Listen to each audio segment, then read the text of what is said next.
John. What? She's trying to call and enter PIN. Can you just call her on her phone? I'll send it to you. Okay, yeah. There shouldn't be any pin or anything. Yeah, I thought she'd have a problem. All right, so we're live now. Okay.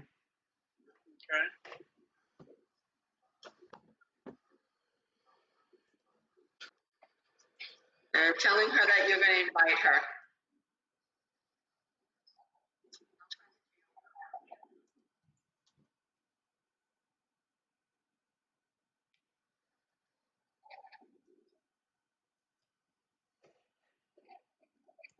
Did you get her number, John?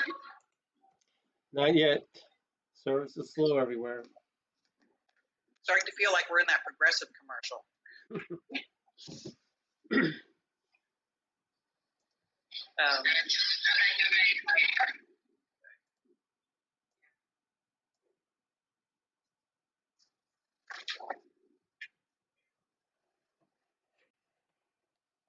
Did you get her number to call?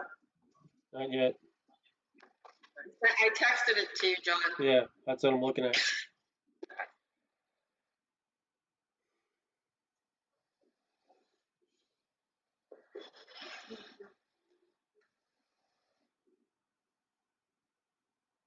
Yeah, the right John.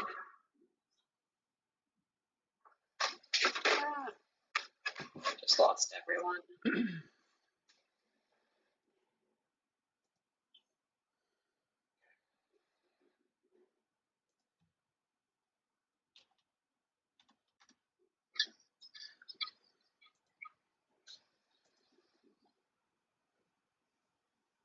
Got it, John?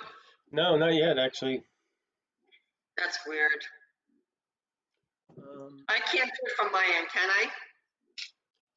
Well, you could try to text her. Well, it's in the calendar, the info. Yeah, if you go through the calendar and call, it should take that code right in. At least my iPhone does. I mean, this has a join by phone option on it in the Right, email. Does right. that not work? John, Sean doesn't have the link either. Somebody calling in. There's Sean.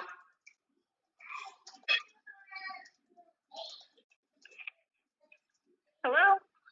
There's Amy. Oh, great. Okay, good. Okay, Amy. All right, great. So Amy's here. We're going to go ahead and start. I know you're going to be inviting Sean separately. I just did, yep. So, Sean's there. You have to go on the calendar to find the link. I'd like to call the meeting to order. Julie, can you do roll call, please? Sure. Barbara Dayton. Here. Dave Conlon. Dave Conlon. He must have just got disconnected.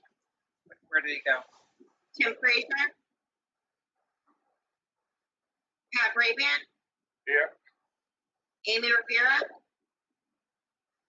Here. Okay. We have three, Barbara. We can proceed. Here. Dave's here. That Dave. Okay. Sorry. Okay. Thank you. I see, Pat, you got us taken care of with the flag, so if we could all rise for the Pledge of Allegiance, please. I pledge allegiance to the flag of the United States of America and to the republic for which it stands, one nation, under God, indivisible, with liberty and justice for all.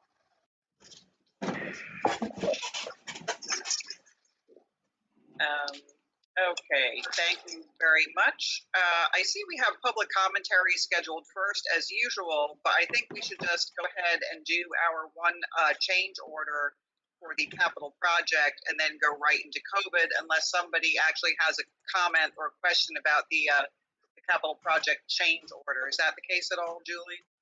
No, I do not. Okay.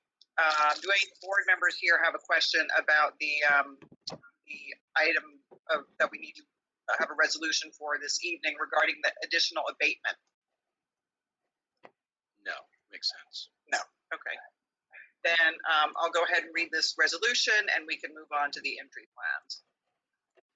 So whereas the Springs Union Free School District, the school district, requested proposals for additional asbestos removal under the project entitled Springs School Building Addition and Interior Renovations, SED number 58-03-04-02-0-001-019, the project, as an additional required contract. Whereas the district received proposals for the provision of labor and materials for the asbestos removal due to a discovered and previously unknown asbestos condition under the project entitled Springs School Building Addition and Interior Renovations from Branch Services, removal of asbestos wall tar from behind wall-mounted chalk tack board in room. Right, back soon. He was out with Marlena. I was here most of the time. I'm sorry, Dave, could you mute, please? In room 51B and from 2 lower wall locations in the same classroom, $7,145.44. Whereas the school district's architect reviewed and evaluated said proposals, and whereas based upon said review and evaluation of the submitted proposals by the architect, the district administration recommends that the Board of Education award Springs School Building addition and interior renovations for additional asbestos removal in classrooms 51B to Branch Services, $7,145.44. And now therefore be it resolved that upon the recommendation of the district administration, the Board of Education awards contracts for the general construction work in the amount of $7,145.44 to Branch Services for asbestos removal in room 51B. Total of contracts $7,145.44. Do I have a motion? Motion. I'll make the motion. Second? Second. All in favor? Aye. Aye. Great, thank you very much. Glad that we can be getting that done at the same time. Thank you. I appreciate that. Didn't want to hold it up. Okay, so COVID reentry plans, going back to where we left off, but there is new information as of this afternoon. So, Deb? So the new information this afternoon is in a form of a press conference. So I just want the public to understand that when our governor speaks at a press conference, there's nothing for us to act upon until we receive an actual executive order. But in the meantime, our attorneys have weighed in, and they would like the Board of Education to take under consideration the option of having parents select remote teaching. So what we've done is we've prepared a survey that I'd like to share with the board, if John can put that up, that we want to find out how many parents, not due to medical reasons, we will determine that as well, but more for being uncomfortable sending their children to school, so that we can see what the demand is for the district to provide remotely, and we'll still have to turn on a dime should the state or the Department of Health closes us down, or hospital capacity reaches a level that they cannot keep up with the demand. So if we can put that up, John. Okay, You have it? 1 second. But I just want to make it clear to the public, just because of the governor's comments, we don't act on anything yet. We just have to wait for executive order. The other thing is comments today that I want to clarify while John's doing that is he talked about school district testing for COVID. We have several documents that counter that. One of the documents is an actual SED guidance document on page 41. And I'll quote, "It is strongly recommended that schools comply with the CDC guidance and not conduct COVID-19 testing." According to the CDC interim considerations that were given out to the school districts. Schools should identify those in the community to be responsible for referring and sourcing and administrating testing. So they give examples of the local Department of Health sites, the physician's offices, hospital systems. If there is an outbreak of a large quantity, then we again take our advice from the Department of Health, who could set up a large-scale testing site locally for our school, but nowhere does it say a school is responsible for COVID testing. In fact, the Department of Health guidance on page 5 also contradicts what was said today. So I think we just wait to see if there are any executive orders that follow the governor's comment. He does promise to indicate whether schools are opening by the end of the week. So now you have a survey up there. John? Yeah, thank you. Okay. So the purpose of this survey is to get a clear picture of parents' intentions for the fall reopening of schools. We are requesting that all families within the district complete this survey separately for each child in your household. Families with multiple children should fill out the survey multiple times. Please carefully review the presentation that was made on July 27th, Board of Ed meeting, and there's the link. We also understand that there's a function where you can translate a presentation in YouTube to Spanish. So we remind our parents that that function is there. You have to put it on your computer, and then all your documents, videos are translated into Spanish. Based on the presentation information of your family's intentions, the survey results will help us better redefine our opening plan based on the needs of our community. Remember, our reopening plan is a live document. It was uploaded to our website so that it can stay current versus uploading the actual PDF to the state's website. So by them linking on our website, they constantly get an updated version of our plan. We'd like to have everything back by Saturday. We are going to send this out via a text so that it's really easy to fill out on your phone. You will receive a confirmation of your responses at the email address provided below with a link to edit your response if necessary. We give the technology staff emails there, so if you have any problems completing the survey, they're available to you. We have email. John, if you could scroll it up. Your email, your first and last name. Oh, first is spelled wrong. The best phone number for you to be reached at, the child's first and last name, grade level, including special class. And this is where we let the parents know why we went with a hybrid model. Due to the social distancing requirements, 6 feet apart, Spring School simply does not have enough space to bring every student back in person. The district is proposing a hybrid model for in-person learning for September. Students will be divided alphabetically into 2 cohorts, AA to LU, and cohort B, LY to Z, similar to East Hampton High School as far as alphabetical goes. The cohort's attendance would be, and this is one of the questions we're going to be asking our parents. We originally proposed Monday and Tuesday A cohort, similar to East Hampton High School, and Monday and Thursday cohort, Monday and Thursday, and then Tuesday and Friday B cohort. Wednesdays would be a remote learning, both cohorts where we could bring them together because they are a class, as well as give our teachers some time to do all this remote learning. Students with disabilities would be in person Monday, Tuesday, Thursday, and Friday, with Wednesdays remote, because our teachers feel that these students need to be able to transition to a remote situation should our schools have to close. So this will be like a practice for them. Several parents are either uncomfortable sending their children to school, or their children or someone in their household is at risk. Therefore, the district is trying to determine the number of students who may request remote learning 5 days a week. John, if you scroll up. So you check, I intend for my child to return to school for in-person instruction hybrid model. I intend to seek a full remote learning plan for my child due to his documented medical. I intend to homeschool my child by following Part 100 regulations. That was the home instruction that a parent would provide, and other.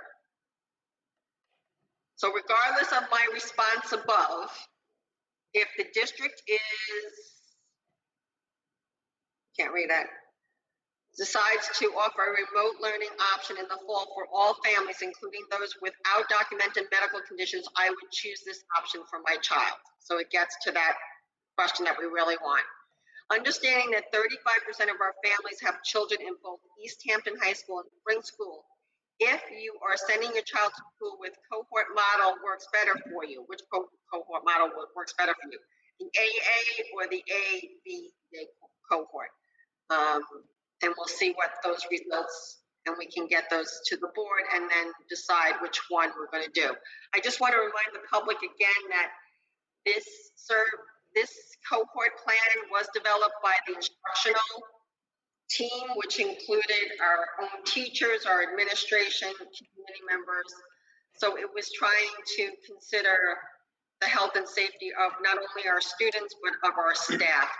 There's a lot involved with remote teaching, and a hybrid at that is even more complicated. So the fact that our faculty has said that this is what they feel is the best way to go right now. And we said that Wednesday could be flexible depending on how things go. But I think it's more important right now for us to consider our parents. I've gotten a few emails for special considerations. I'm making a complete log of those, who can take off on a Monday and who can't. We will be as flexible as possible. We just need to have as much information so that we can plan accordingly. We already know that a hybrid model will increase our staffing as far as phys ed and E&L. Carrie has already determined that, but we also need to see where else we either need staff or we need to reallocate staff. One of the variances allows a teacher to teach 10 sections out of their certification area, so that's a big help to us, as well as extending, as I told you, a teacher who is in progress for getting their certification, they can teach up to 90 days. So that's also a big help to us. That could be one of our substitutes that's close to getting their certification. Comments on the survey? Has that gone live yet? No. I just think regarding the comments from today, the second part of the question, if the full all-day remote option is available, maybe it should say even if a hybrid option, even if in-person is ongoing also, that certain parents would still want the remote. I see what you're saying. To be clear that it's not off the table. It's in person. You can have in person or you can have remote. Right now the question is, if it gets shut down, everybody's remote, and there's you don't need to say yes or no to that. The question is, if we're offering in person and we're obligated to offer remote, or if we're doing that, which do you prefer? Somehow, I just feel that needs to be maybe spelled out a little bit more there. Okay.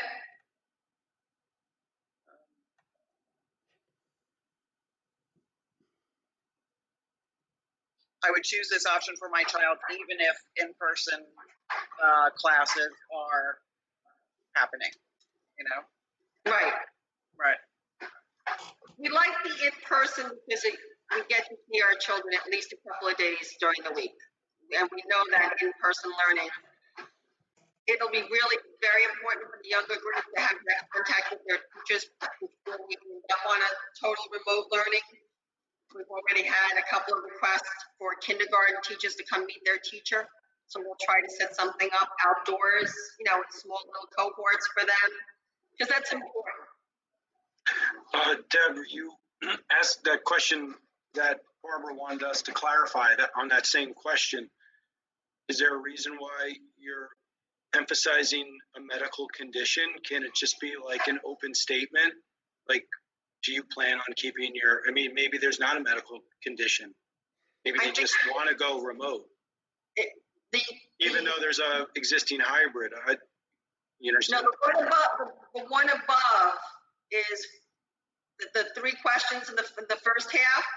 That is one of the options right now, is to do a medical condition. But maybe that needs to actually just be one question and say, my child will not be attending because, a medical reason is one answer, or the other choices, we are not comfortable with in-person classing. I intend to Right. I mean, I don't see why a medical condition needs to be. due to A, documented medical condition, or B, not comfortable with in-person instruction. Take out that bottom question altogether and just say, please make your selection below indicating your intentions for your child. Right, yes. Okay. And take out medical. I tend to seek full remote learning plan for my child, period. Yeah. Okay, and then the last one is their intent to homeschool, where this one is, we would Right. provide remote learning.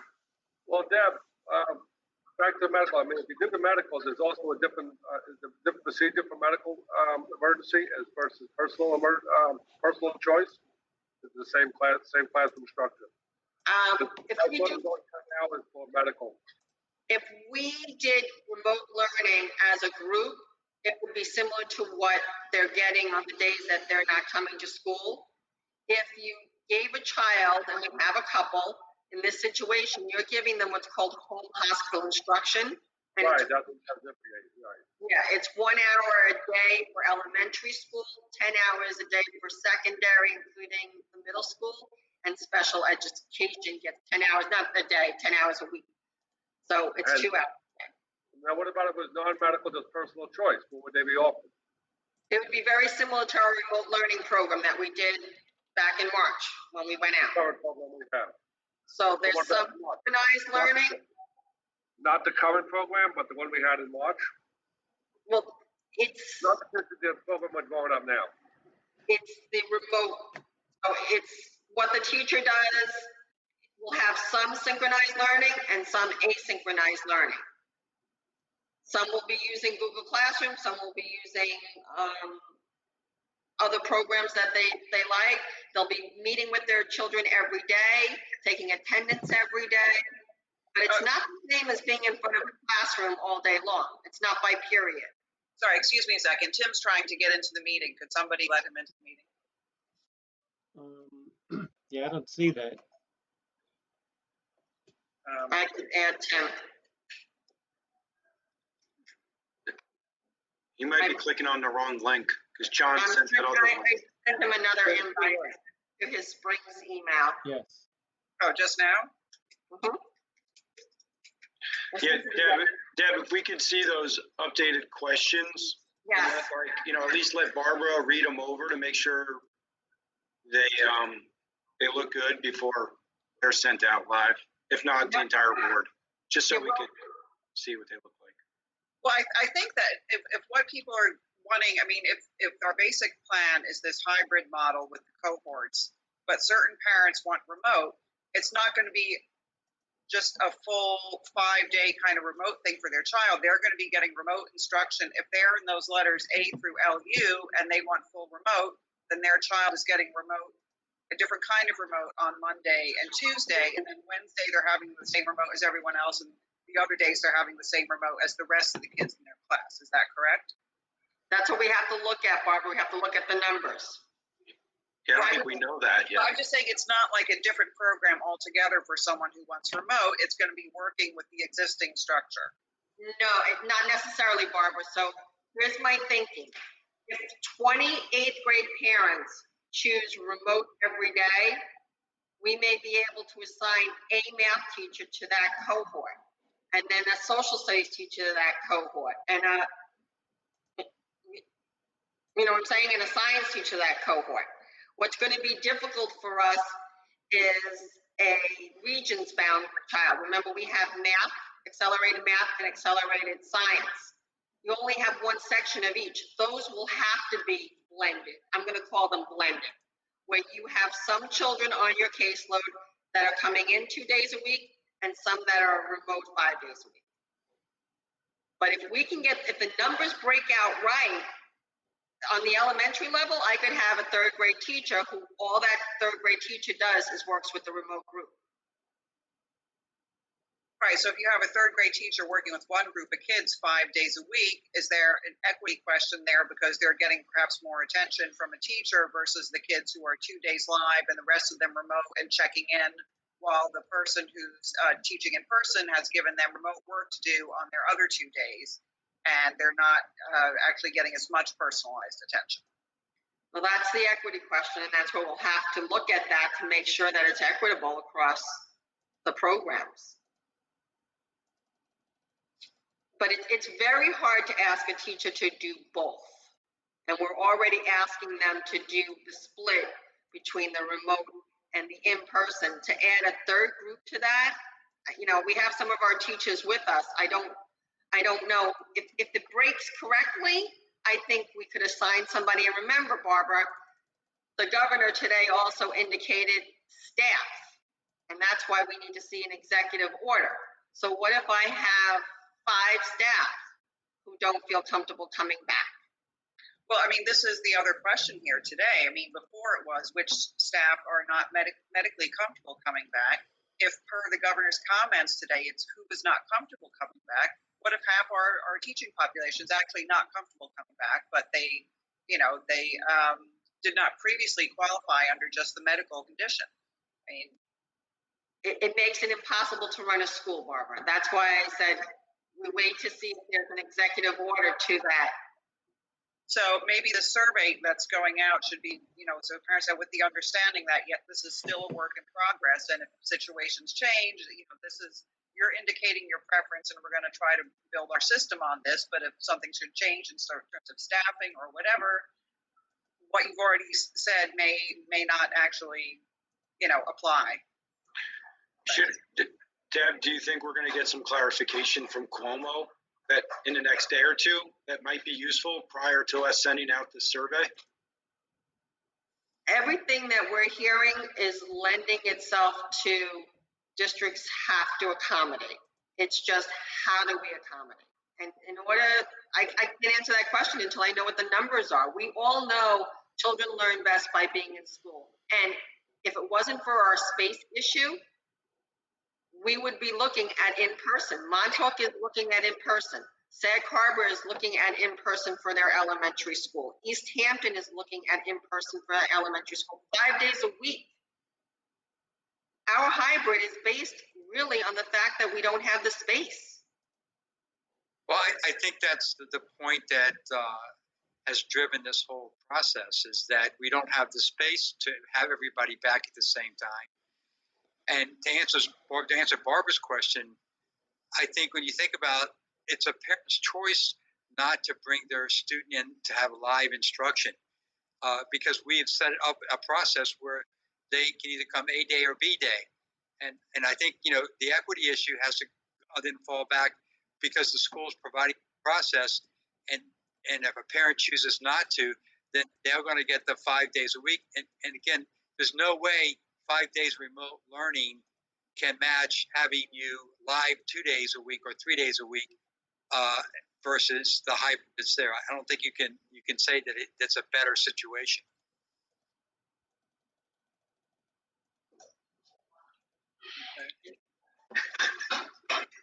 Until we have the numbers, I can't say exactly what it would look like, but I would work with the instructional committee who is coming in this week to work on scheduling of a hybrid model. And it's based on our current enrollment. That's what we're basing our class sections on. That's what we're basing the additional classrooms that we need on. Because remember, just to get to the numbers under 15, we've had to add sections. So if we're waiting to get these survey results back to see how many parents really want to send their kids, should you wait for the next instructional meeting until you have those results in, instead of doing something and then suddenly finding next week you have to change it? The instructional team will still meet because I'd like to brainstorm with them on how we provide remote instruction 5 days a week, but maybe the actual scheduling doesn't take place till the following week. Okay, I noticed in the what you sent us from the school, the superintendents, with the guidelines, that there's a comment in there that the governor was also critical of the opening plans that the districts have submitted, which I thought was a very, ironic. And, after so little guidance, how can they be disappointed in that. It's, I looked this weekend and there were documents that went from 14 pages and up until like 120 with hours.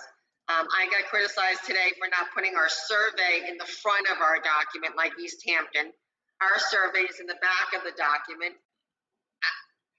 They're all over the place. There was no template. In fact, there was a template that came out from BOCES, and I'm still trying to put our plan into that template, because what that template did, this is the irony in this. You have a guidance document from the Department of Health. You have a guidance document from the CDC.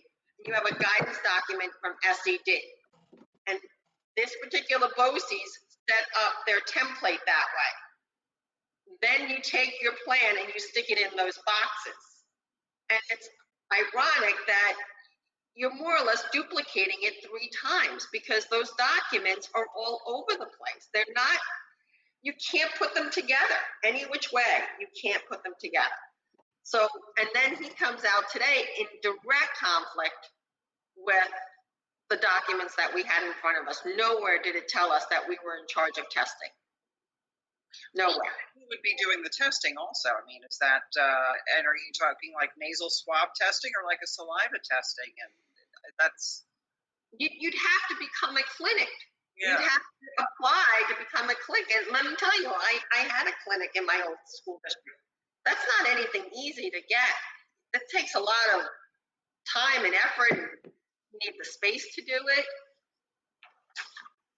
Not to mention the responsibility of our school workers having to swab our kids and inherent, issues with that. That's, I mean, I guess all we can do right now is wait for further guidance, and there's really,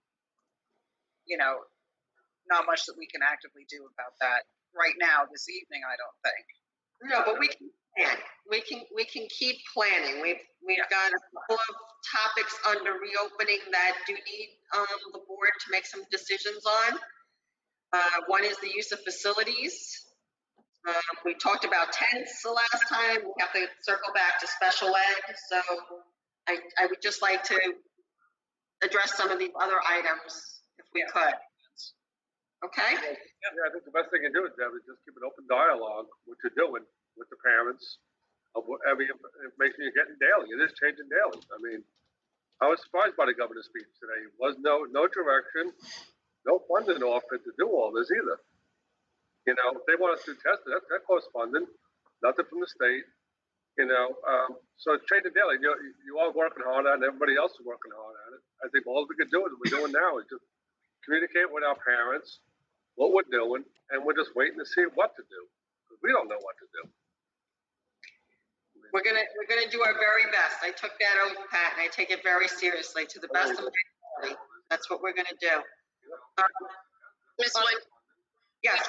just I'm monitoring YouTube. We do have some questions, so just when you want comments and questions, let me know. They asked for us to clearly indicate that these are questions from the community and when you're going to be doing that. So, Do you want to address, are some of them related to the cohort and to the remote learning, Kerry? Do we want to stay on that topic for now?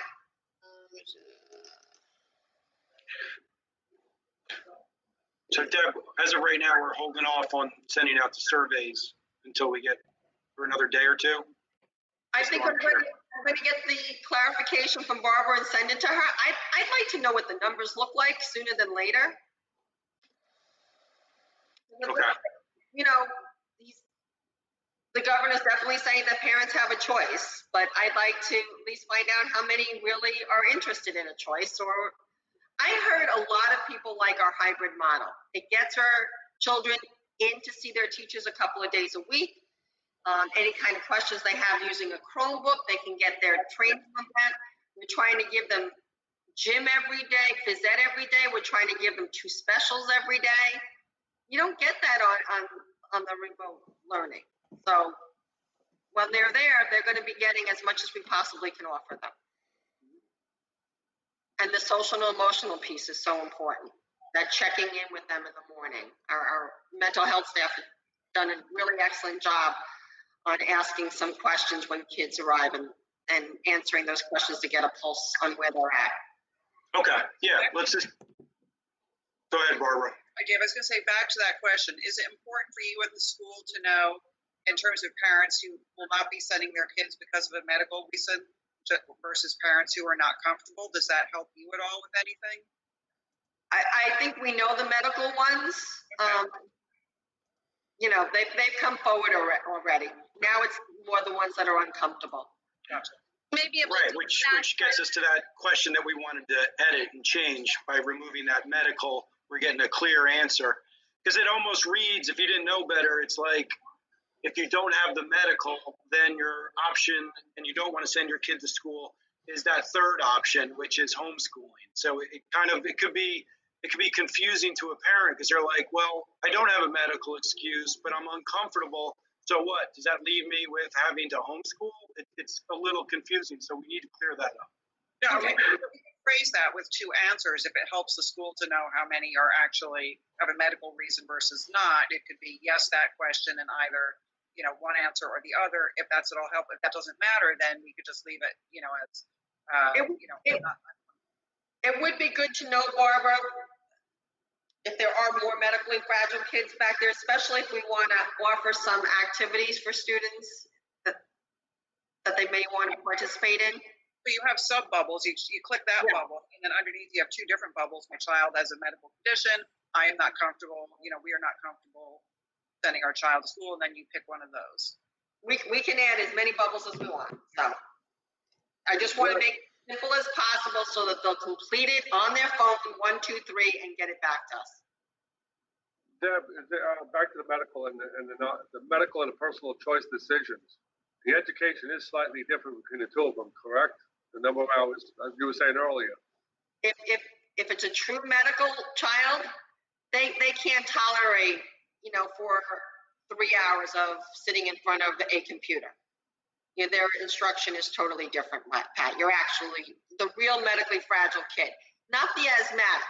See, there's a difference.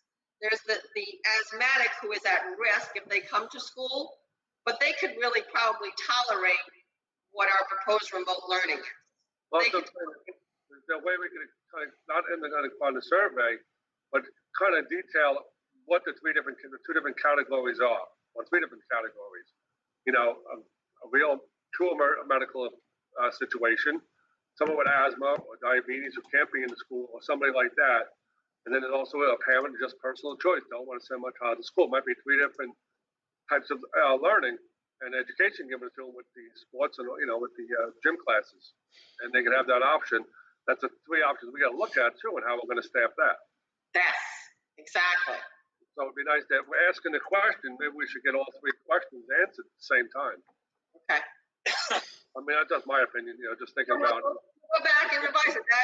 I wanted to have something for you tonight to look at, and we did revise it. There's another school district upstate that actually put this out, and that's where I stole from. Carrie, you have related? Were there any other questions from anyone about the cohort issue? Tina Landy said hybrid is good. Interaction with teachers is needed. Someone said they're going to email Julie to answer.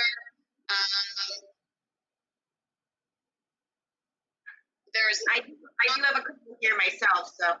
Not anything specific about the cohorts. There's questions about outside and COVID testing.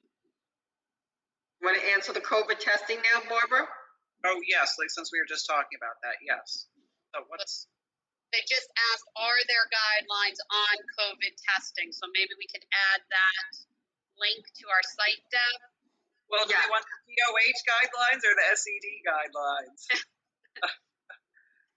Both should be resources in our document already. They should both be there. Okay, but it's Department of Health guidance is page 5, and page 20 of the Department of Health talks about the school health offices, what their responsibilities are, and then the SED guidance is page 41. And I can respond to that in the Q&A. put that down as one of the questions on Q&A. Deb, you have that very handy email from the superintendent's group, and that actually it's pulled out those two things, the two conflicting guidelines for SED and state DOH, if you felt like you wanted to put that on the website, or we could just tell parents that for now there's conflicting information and, you know, we don't have anything to put out until that gets resolved. Barbara, that's a very good suggestion. This is a public document. I can add that to the documents. Right. Add those two clips that are taken out? Yep, I can add it. We can have John add it to our documents. We have a whole list of documents on our website. So we'll add that one. I'll send it to him. Okay. I mean, it doesn't give an answer, but at least it shows people how things are playing out. They're in conflict. Julie, did you have any other questions there? I do. I have a couple of questions here. Jody Hallman says, our reopening plan states that there will be limited use of textbooks, notebooks, art supplies, and writing utensils. Will our students be expected to do all their in-person learning on their Chromebooks? Couldn't we arrange for each student to have a container with his or her own textbooks, notebooks, and writing and art supplies? The students could be responsible for their own things. This would give our students more of a sense of normalcy when they are in the classroom. And thank you, Jody, for that question. In fact, since that document's been written, we have looked at buying containers with handles on them and buying the supplies for each child so they can't share any supplies. We knew that this was a burden for our parents because they need supplies at home as well for the remote days at their home. So we didn't want them to have to buy duplicate supplies. But Julie is actually purchasing the boxes. And what's great about these boxes is when they come in with the sprayers, what we need to understand is the custodians are going to clean, and then they are required to disinfect, and they have to use a sprayer to do that. So a sprayer will get paper wet. So yes, our classrooms are gonna not have anything on the blackboard or on our bulletin boards that are paper unless it's laminated. It's gotta be easy for the disinfectant to either dry on its own or for the disinfectant to be wiped down after it's sprayed. So that's why the rooms are gonna look kind of stark. But these boxes are easy. The students can pick up the box, put it in the back of the room, pull out the box when it's their time to have in-person learning. And they have to stay in the room. You can't bring stuff from home into school either, because then another child may touch it and you don't know where that's been. So that's our plan. We'll revise our plan to include that, but thanks for the question, Jody. Okay, and I have another one from several questions from Jennifer Russell. She said, thank you again for your continued support. I think I speak for everyone when I say we are grateful for all the hours you are currently putting into this planning process. Now that spring's plan has been sent to the state, I have a few questions. If a child or staff member comes down with a fever, but they have no other COVID symptoms, will they have to take a COVID test before they come back in the building? What happens? Oh, you want me to move one at a time and then you can one question at a time, Julie. Okay, sure. Okay. So we call the Department of Health if the student has multiple symptoms that are different. So let's say a child runs a fever normally, or a child, has difficulty breathing normally because they have asthma or they have an inhaler. That may not be a call to the Department of Health. That's a child being sick. It's when, oh my God, I never get headaches, I never get a fever. This is something unusual where the nurse might say to that child and that parent, you need to go to the doctor. Your child has symptoms, more than one, and I suggest that you go get a test, and that child can't come back until the doctor clears the child or the child has the test. Go ahead, Jules. Okay, so now that I'm sorry. So what happens when the tests are no longer available? There's an incubation time. Again, the Department of Health would tell us it's usually 10 days from the day that a child is sick, or if you're symptom-free for 2 days without any medication. A child could return to school if they have not been diagnosed with COVID. Okay, next one is, at this time, do you know if schools will be given tests so that school nurses can give COVID tests? At this time, no. Districts, cannot give tests. They're not clinics. They can advise where to go to get the test, as the Department of Health could set up something on a temporary basis should there be an outbreak in the Southampton area. I know they closed down the testing site in Montauk and Amagansett just recently. So, but if it was to spike again, I'm sure they would open them up again.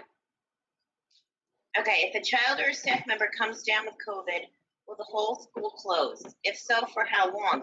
If not, how many students and or staff members need to be diagnosed with COVID or be sick before the school closes? Is there a set percentage?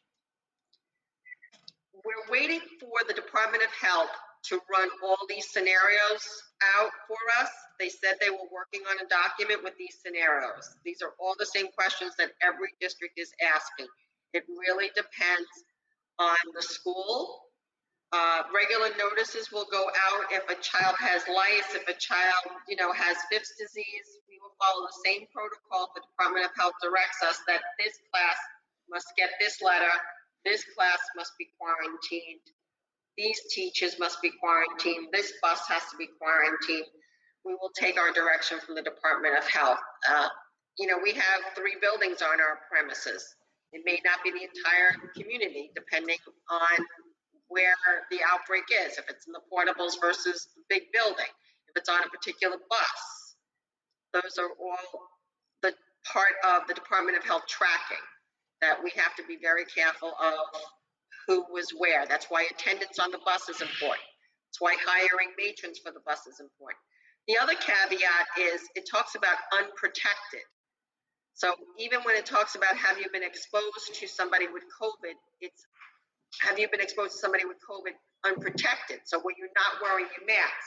Did you not know that this person had COVID when you, quote, bumped into them? Were you with them for 15 minutes or more? There's really very set criteria that the Department of Health is going to ask each person that ends up on this list for tracing.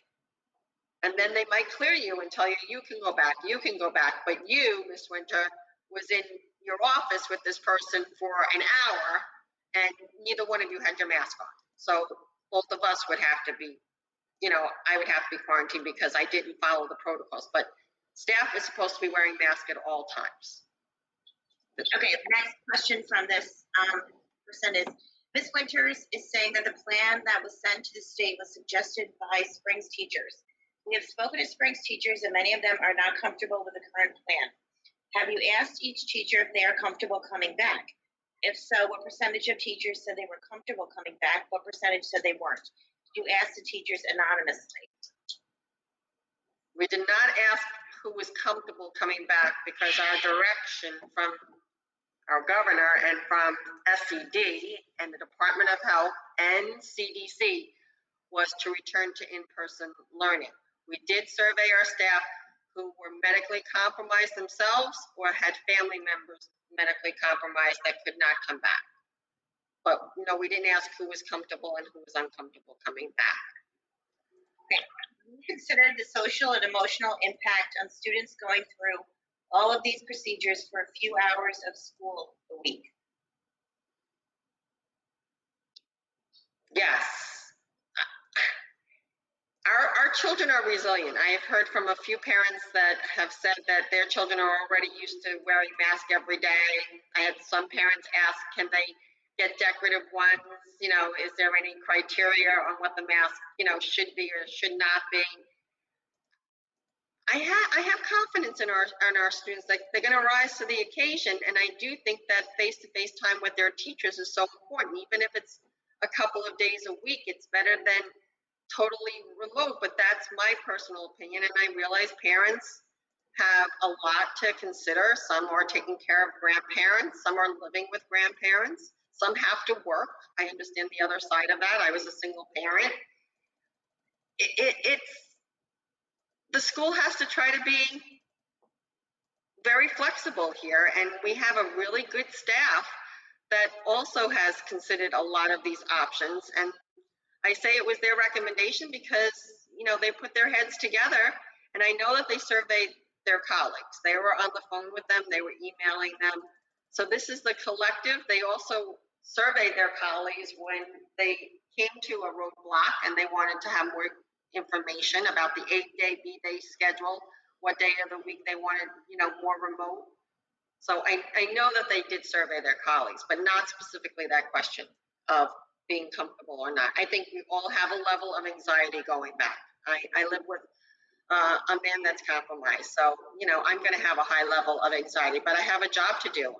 I'm looking at myself as an essential worker. If all the doctors and nurses didn't go to the hospitals when this COVID hit, where would we be right now? Where would we be if the grocery worker didn't go to work and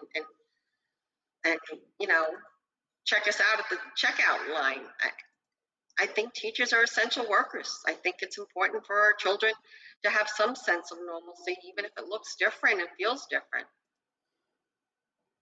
Okay, and the next one is when you send out the new survey, can you please include a comment section so that parents can explain to you their concerns? Without definite plans, it's not black and white, and I don't feel comfortable giving a yes or no answer at this time. I understand that may miscue your survey, but so will giving you a yes if I really decide no later on. I am concerned with what my children will be doing on the 3 days they are not in school. There seems to be a strong push for kids to go back to school, which I understand, but the reality is that my children are home more than they are in school. Why are we not addressing how a majority of their education will be handled? Thanks again for your continued support. Jen and Josh Russell. Is there a question in there? I'll add the comment section to the survey. I think that's a good suggestion.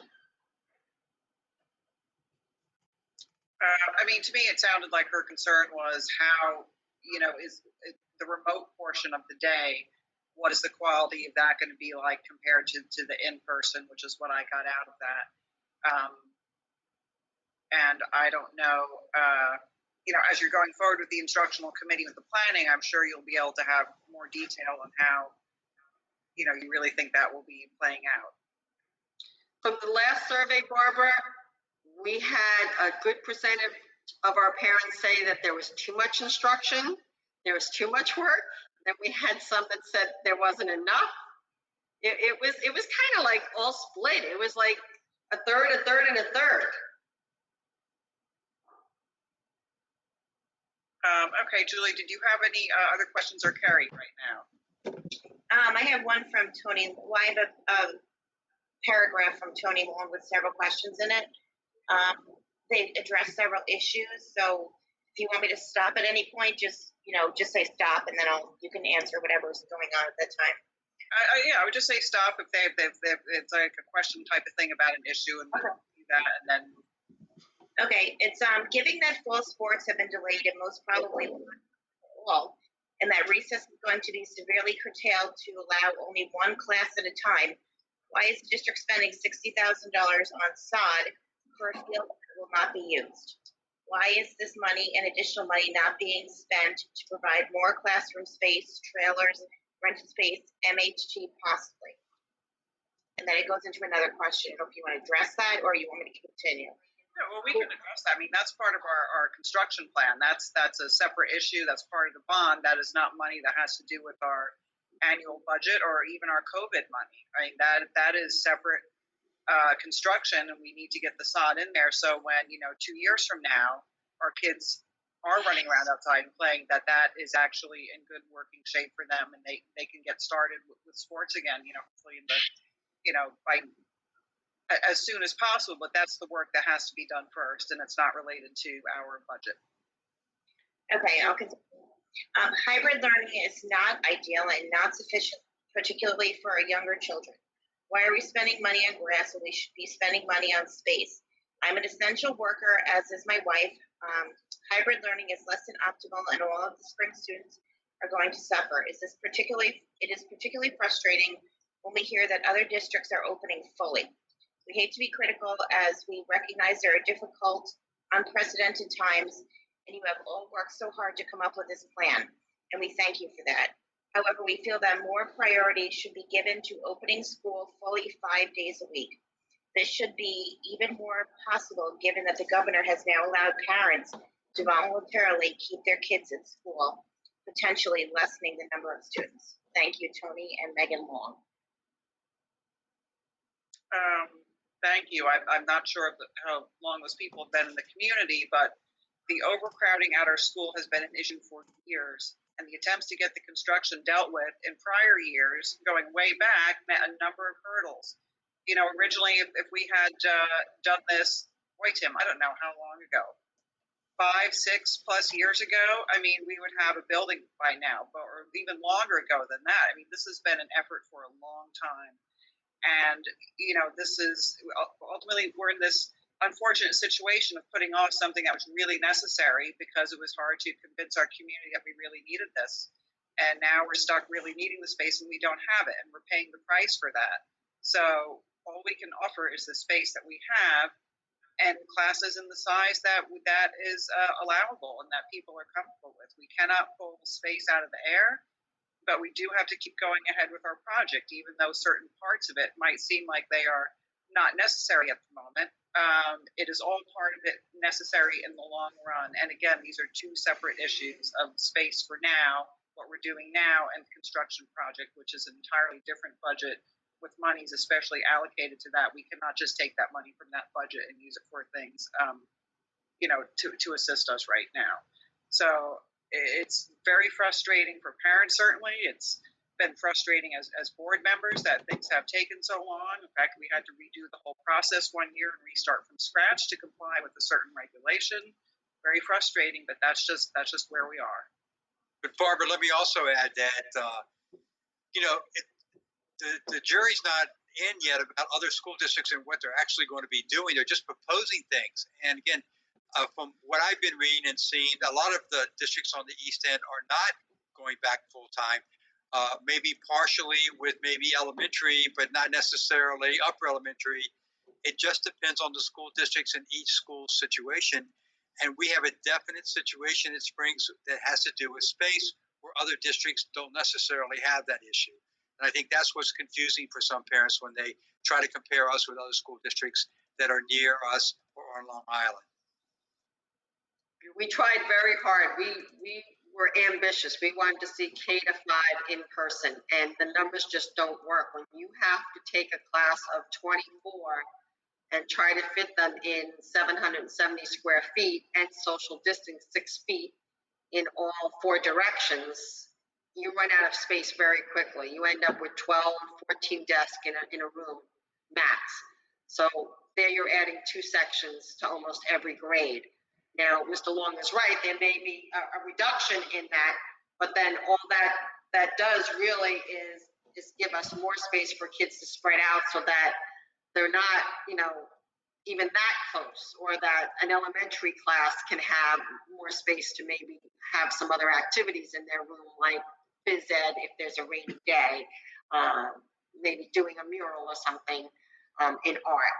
So again, that survey I think is very important, and that we get a very good result, because the last survey, only 177 families responded. So we need to have at least 500 something back for it to be representative of our families.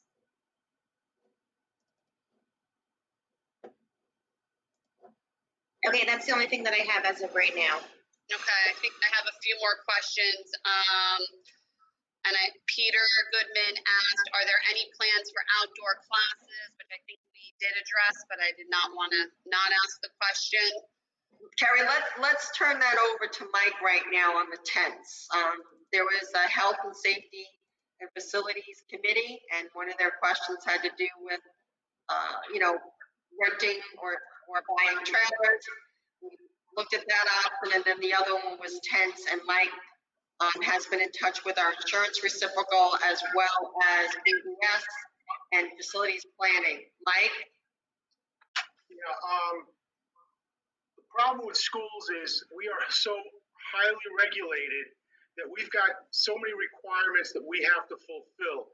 So I've been on the phone over the weekend, emailing people, calling people, talking to facilities planning, to our architects, to our insurance reciprocal, my other fellow business officials, all of this on issues of the tents.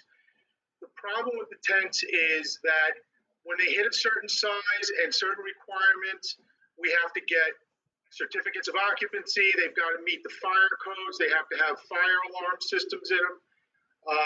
So I'm trying to go and navigate all of those requirements to make sure that they're going to be safe. As long as we have a tent up, if we do not have a certificate of occupancy, it's been advised of me that we do not let a student under them, because the risk of anything happening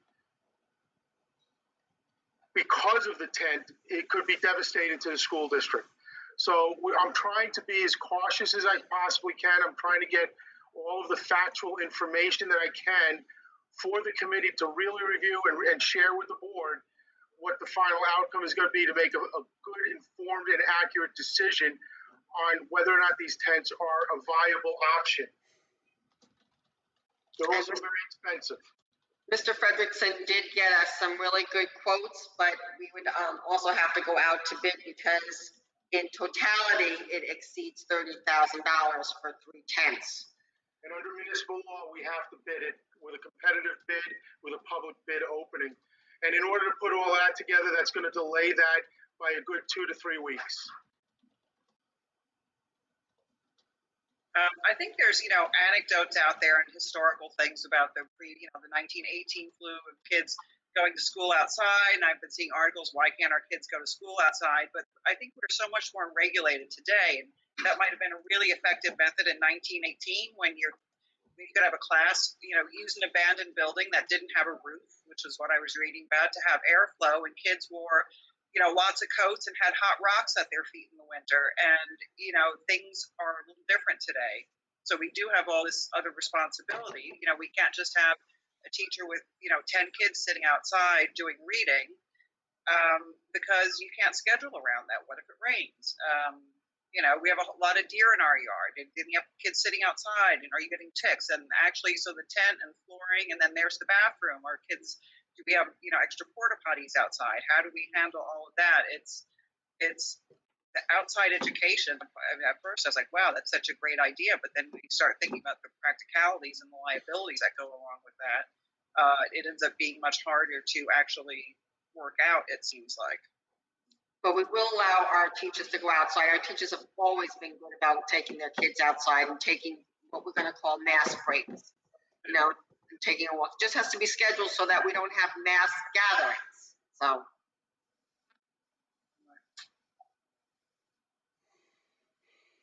Carrie, did you have another question? Yes, I did. Ms. DeBacker wants to know if students, staff, teachers will have temperature checks at the door before entering the school. All of our staff have to fill out a questionnaire before they come into school, and that includes taking their own temperature. Our students on Carline will have their temperature taken before they even get out of their cars. Our students getting on buses will have their temperature taken at the bus. Okay. And then we have... And parents will receive the questionnaire they have to answer for their students.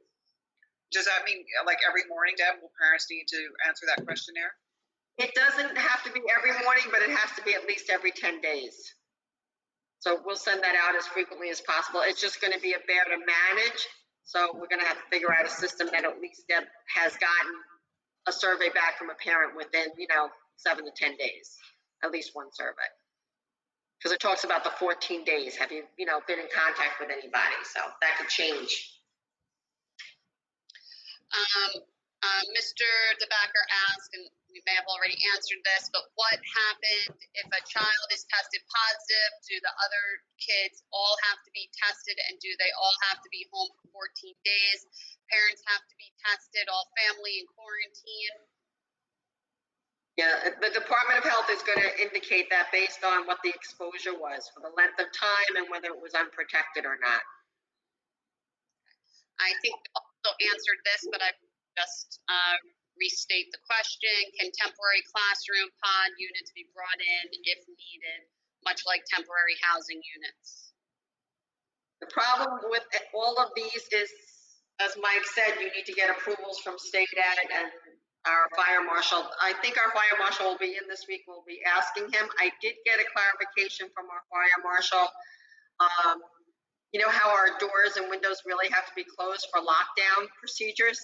Well, now our doors and our windows can be opened. So our security guards will really be outside. We're fortunate that we're under construction because many of our exits are just that. They're just exits. Nobody can get in through those gates. So we really have only 2 access points, Carline access point, 3. Carline access point, the visitors entrance, and the front entrance. So I'm grateful for that, that there's very little ways that somebody could get it onto our property or into our building right now with the construction. But our security guards will be posted outside so that classrooms can have their windows open and their doors open. Hey, Deb, real quick, I got a question from Dave Lease. He said that the town is using a UV light and it cleans the air of COVID in minutes. He said it might be worth looking into just to see if any of it might be something we can use at our school. I sent the link to you, Deb, so you can take a look at it, maybe pass it on to Mike. We can look at it and see if it could possibly be something we can consider at the school. Yes, it wasn't something that EnviroScience or BBS were recommending at this time because it's got another counter reaction on UV lights. Yeah, the UV lights, I looked into it at the early stages. First of all, the machine that we would use to put it in a classroom to run the UV, the custodians have to be out of the room because the UV light can do some damage to them, to the skin and whatnot in the eyes. But the machine itself costs, starting price is about $9,500 per machine. Well, Mike, why don't you, and I can get you in contact with Dave in the morning, but maybe just reach out to him and he can put you in contact with whoever did the purchasing for the town, and maybe you could see maybe if there's another UV machine that might be cheaper. Just to, consider it. Let's take a look at it. I'll talk to him, that's fine. Sounds good. We had a question come up in the chat about distinguishing between tents with HVAC versus simpler tents that you would use for a graduation. And if we started with like 2 of those, would we be under 30,000 and can avoid unnecessary bidding delays? Just in terms of having like a covered space to have outside, to have like mask breaks, when it's raining or what have you. Mike, it's the smaller tents that are okay, correct? Basically, you don't have to get a CO. From what I'm gathering, I'm waiting to confirm this. We do not need a CO for a 20-foot by 20-foot tent. That's 400 square foot. And I've gotten some mixed feelings about the size of the tent. Somebody with John Longo was telling me he thinks the maximum size tent we could put on a property that SED would allow is 800 square foot, but then we have to keep the tents at least 20 feet apart. And that's for the ones that have no walls on them. Right, that's what we were looking at. We want it to be open. We want, phys ed to be able to go out there on a rainy day and be underneath there. And I looked at the quotes that came in, and they all included walls, an extra piece of walls. The walls were extra. The walls were extra if we wanted them. We didn't have to go with the wall. I didn't read that way, but anyways, we've still got to run it all by facilities planning and get the right approvals and permits and COs on it. It just may not need because it's open, no walls on it. You don't then have to have fire alarms and fire systems in there. Okay, so we're looking for something to be open, Mike. Just again, for shade and for rain, so that And but when looking at 20 by 20, you've got 400 square feet. How many kids can you actually have under a tent that size anyway? You can't. That's not big enough. You have to go with the what was it, 20 by 30, which is like 700 square feet, because then you can get a class in there. You gotta keep your kids cohorted. You can't commingle. So it can only be one cohort that's out there at a time. You know, originally we were talking about a 750 square foot space, and I forget, was it 20 by 35 or something like that, or yeah, something 30 by 25, I think was what we were talking about, to get 750 square feet, and that would accommodate one full class. Mike, And we were looking at getting 3 of them. hey, Mike, Yeah, I know you're talking square footage, and a lot of people don't understand that. What's the size of the average classroom? between 750 and 880 square feet.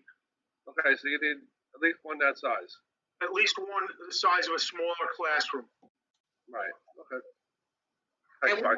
we were looking at a company that would install them and maintain them. So we would pay a service that anytime they're out on the East End on a scheduled basis, they are going to inspect the tent. We can't ask our custodians to do that. This is not their forte. So, you know, we were interested in the safety factor. We don't want to do something that's going to harm anybody. And what was the price of those, Mike? Yeah, what's that? What was the price of those roughly? With the maintenance? Well, the ones that Eric got us, the 3 tents that he got us came up to about, he's got it here, $12,700 per tent. But the 3 quotes were in and around just under $50,000 each.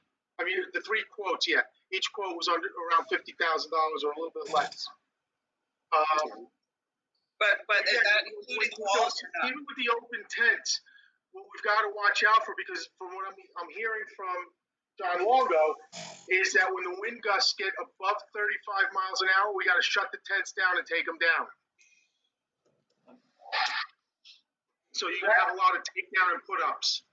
Well, that's why we have to go with a company. It was 20 by 50 is the 30 by 50 is the open tent that we were looking at, Mike. 30 by 50. And I think that exceeds the square footage space that SED would permit. Even without the curtain. Again, I'm waiting for John Longo to give me more concrete information. He's promised it to me for tomorrow. Okay.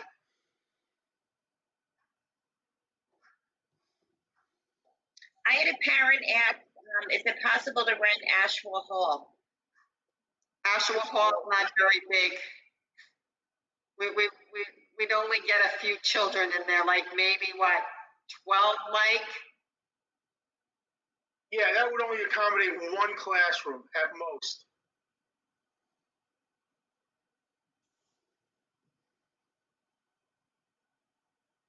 Julie, do you or Carrie have any other questions or comments from anybody right now?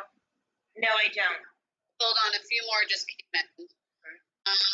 There was another question that asked if the general store could please deliver lunches to the school there following all CDC guidelines.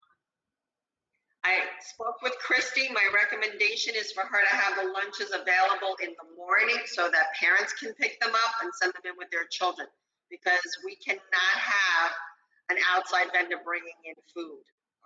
The only food that's permitted is the food by the department, by the school district, East Hampton School District.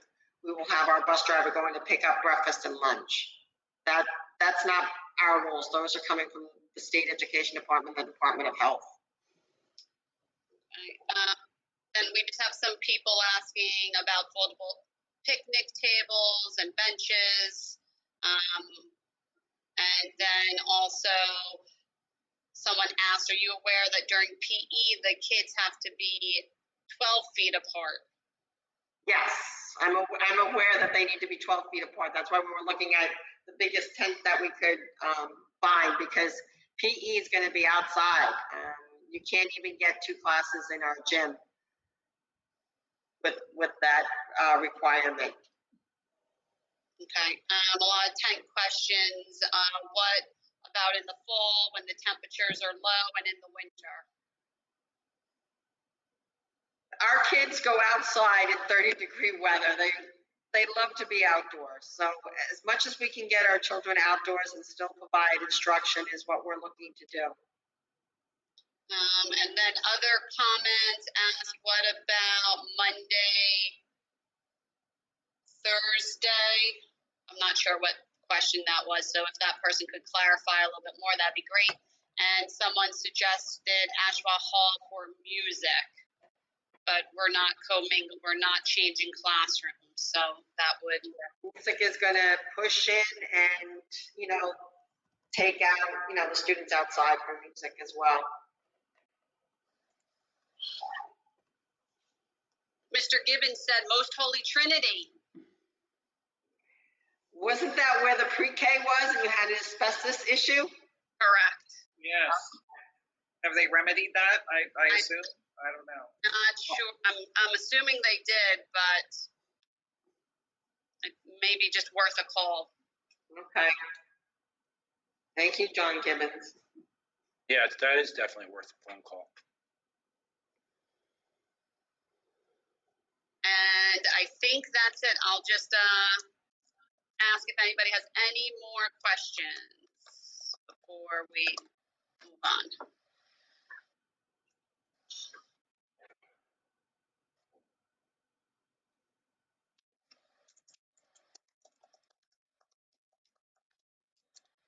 So I think if we could just get things a little more spelled out regarding the tents, about what we're allowed to have, and in terms of regulations for, wind, taking them down, anything like that would be a good document that we could have, because I know parents certainly seem to have questions about, why can't we do this? And if there is either an expense issue or a practicality issue, or the regulations, maybe that would be something helpful to have there in case people had questions about it, along with our other documents. What do you think? Well, the interesting thing about that is when I spoke with the guy our project manager up at facilities planning, all he told me was, we're working on the revised guidelines. It'll be out soon.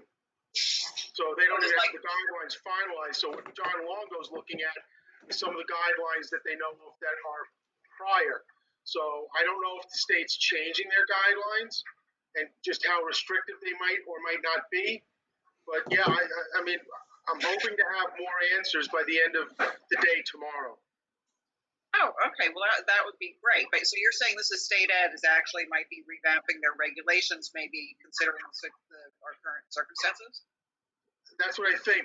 Yeah, that's what they're saying. They're putting together some document to send out to districts within the next couple of weeks. Barbara, I have a question from a parent, Paula Wetzel. She said, how many new students are coming to our district? I can tell you in a minute. Hold on.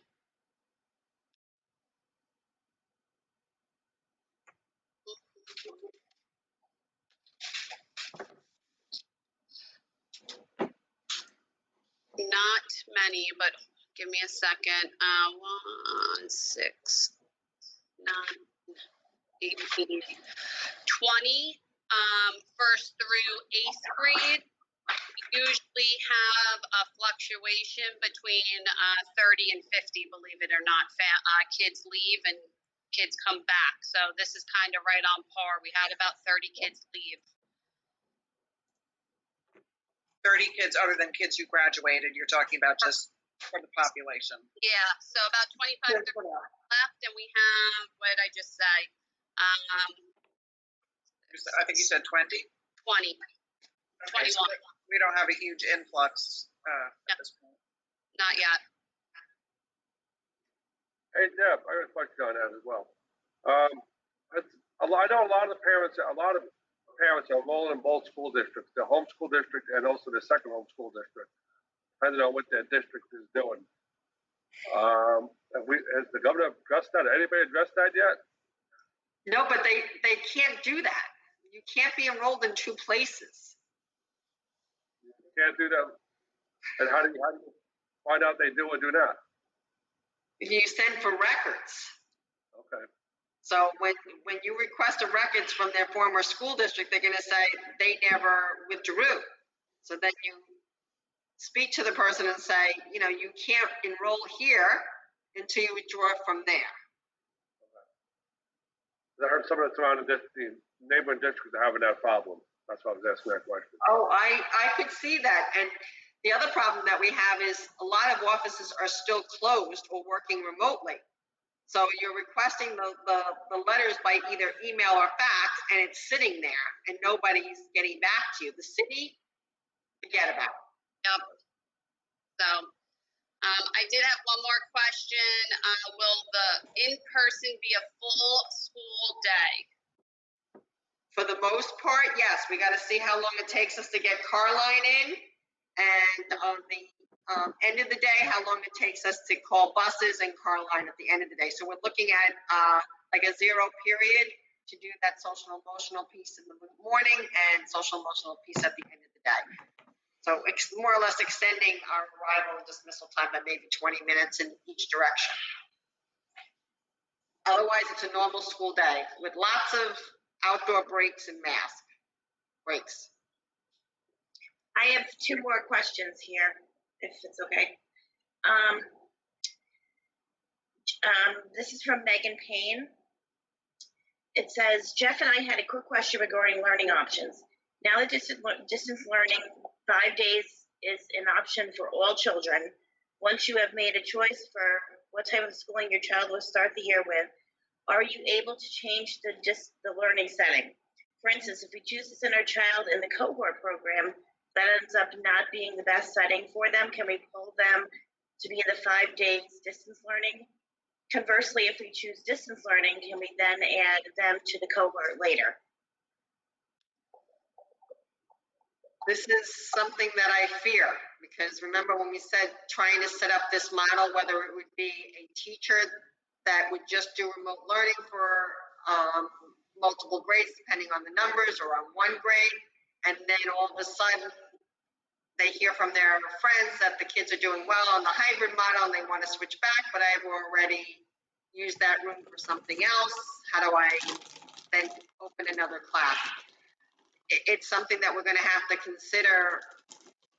And the easiest way to do it is to keep everything status quo and see which kids are peeled off of that. So if you take the hybrid model and you peel off 5 kids, you could be sitting with one of those cohorts with 6 kids in it instead of the 12. But at least you know you've got a spot for them if they come back. But where's your resource to teach the remote teaching 5 days a week? You haven't collapsed those classes in order to get the teacher to do the remote. Quarterly, at least, in order to make adjustments. But I realize, a child could be on remote learning for 2 weeks and just totally be melted down and can't do it. And they are entitled to a free and appropriate public education. So how we be as flexible as possible is the hard job for us to figure this out so that it could be streamed as seamless as possible for our children and for our staff. Okay, and I have one from Elaine Beckley. Is it true that classes will have AC on as well as windows open and univents on? We asked bioscience this question. Our univents will circulate the air from outside inside. They do not recommend putting the air conditioners on. Okay, it defeats the purpose. You know, in your own house, if you have a window open and your air on, you say, oh, gee, what's wrong with my air conditioning? It's not working well. It's because hot air is coming in from outside. The CDC, the Department of Health, recommend fresh air, ventilation, not air conditioning. Yes, it could be hot, but it's more important to have that airflow between the univents and the windows being open and the doors being open. Thank you. I don't have anything anymore. I have more. Question about students having unique IDs, and if they aren't district residents, do they have to pay tuition? So do you want me to take that one, Deb, since it's residency? So we make sure all of our students are residents. We do not have paid tuition for non-residents unless it is a special ed case and we have room for that student. But we did talk about ID cards for students just because everyone's going to be wearing masks, so we know who the kids are. And then someone else said East Hampton's making the families make a 5-week commitment to their choice. So there is not that in and out. And I think that is it on my end. Thank you. We really did speak about use of facilities. We've got a request from Project Most. I sent that over to you. Originally, they wanted access to our main building. As you know, our custodial staff is very small. We're getting a report to the board from our consultant on what our staffing needs will be there to clean and disinfect appropriately. I thought they understood that we really couldn't accommodate them. I did agree to transport the children over to Meeting House, about 40 students. They're looking at accommodating 80, so they would like space for another 40. They are suggesting the portables. Again, that's a small space for 40 children, 20 on each side. We won't even have 20 on each side during the day. We'll be lucky if we have 12 on each side. I need to keep our children and staff safe, and that's a commingling situation. So we've done our best all day to keep children separate, and now I'm going to commingle them in a space that's going to be used the very next day by our staff and our children. And I know there are children, and I know the child care needs, but again, space is dictating. If I had a space that I could just give to Project Most and not use during the day, I would be happy to. I just don't know how we do that to, our custodians, to our staff, and to our children, sharing that space in the afternoon. But I said to Rebecca, I would bring it here to the board to get your sense on this. And remember, if you allow Project Most in the building, you then have to accommodate Boy Scouts, Girl Scouts, basketball. And I just think that right now, under this circumstances, we have to, limit our facilities use. I mean, really limit our facilities use for the safety of our children and our staff. Why would we have to let everybody else in? It's called equitable. It's called discrimination. So you're saying if they made a request, we'd have to honor it? Yeah, you'd have to have a very good argument of why you wouldn't let the Girl Scouts and the Boy Scouts in. Why you wouldn't let East Hampton softball into the gym. Yeah, if you let one group in, how do you discriminate against the other groups? That's the issue you're going to run into.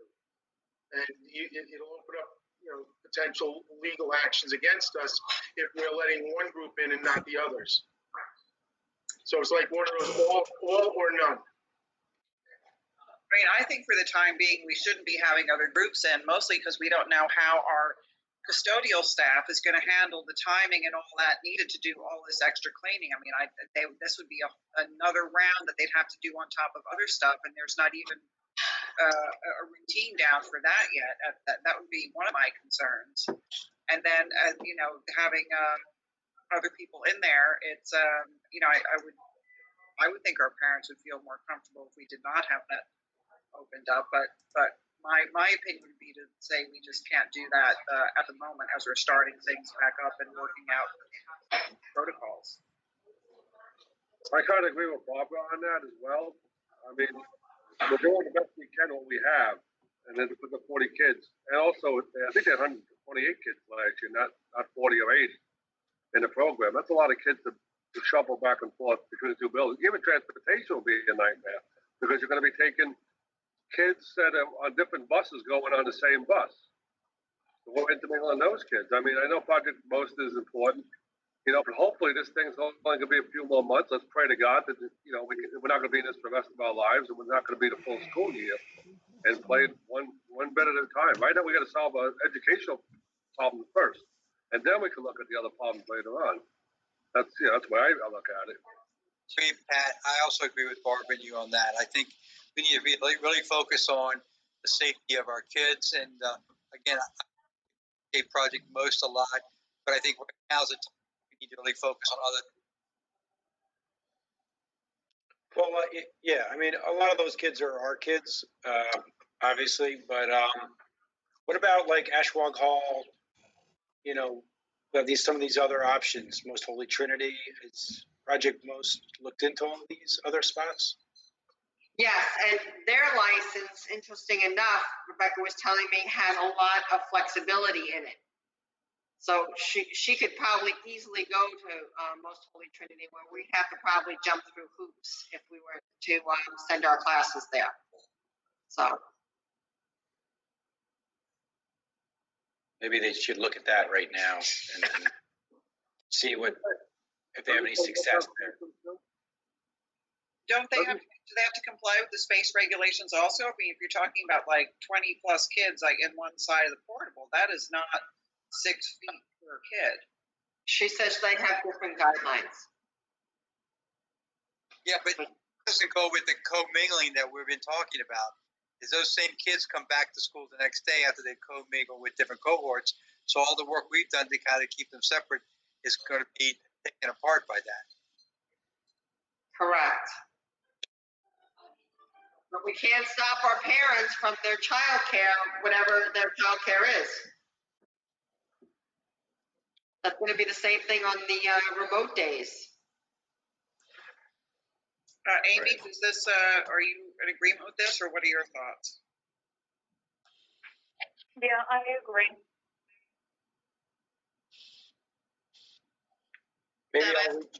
Maybe I'll reach out and just see if they've looked into Most Holy Trinity, Ashwag Hall, to see maybe if that could be an option for them. What about, did they PCH step? Yes, I think they were exploring that. I don't know if the building is ready yet, but I also told them about that big trailer, that 5-section trailer that Lantec had available. And I forwarded all the information to her about that because they have room over at Meeting House to put something that size over there. So. I mean, they've been a very valuable presence at our school over these years, and it's, you know, the only reason we're saying that this is not working out right now is because of this situation, and we do, as everyone has said, need to focus, you know, on our own kids, our own figuring out our routine in terms of scheduling and cleaning and all this stuff. And I think adding something else into the mix right now is just, it's too soon. Yeah, one of the things that, you know, and I'm not going to suggest this, I mean, Project Most should really be talking to the town of East Hampton. Town of East Hampton was responsible for starting Project Most when they cut out the homework club a few years back. Because it's pre-posed Project Most. We didn't have a homework club. They just did it at the Senior Citizen Center up on Springs Fireplace Road. They did it at the SYA building in the back. They disbanded for funding back about 12 years ago. The town ran out of money. The Project Most should be talking to the town of East Hampton, what to do with the children of East Hampton and the daycare children of East Hampton after school hours. You know, we got to worry about our kids at our school. Project Most is important, but they shouldn't put the whole burden on us and in the school district. They should be turning to the town as well for help. That's how I feel about it. I do have a comment. A parent commented about Project Most. Just wanted to let the board know it's not just another group. It's an essential service for working parents. So. No, it definitely is, and we're aware of that. And, you know, we'll just have to see how things play out once school gets in session, once everybody gets into a routine or finds that routine changed. And, you know, it's we'll have to see what happens with that. I wanted to revisit the discussion on the SYA building and special ed. You had heard from Christy Lamonda.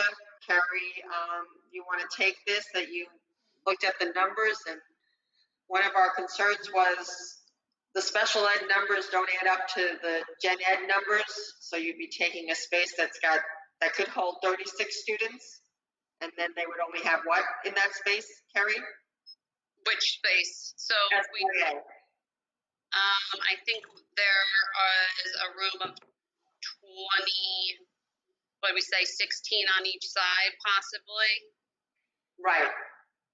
So that could technically hold, you know, if we end up going back to 6 It didn't add up for our special ed groups having all 3 classes in that one space in the front. They would need also the back, and then that's taking away 3 classrooms for 3 smaller classrooms in the building, which right now our numbers are okay to be in those spaces for our special ed classes, our self-contained classes. So that's the 811 and our 1211 classes. So I'm sorry, you're saying there's too many special ed kids or not enough special No, ed? sorry, if the space in the building with our special ed kids, the 3 rooms fit them nicely.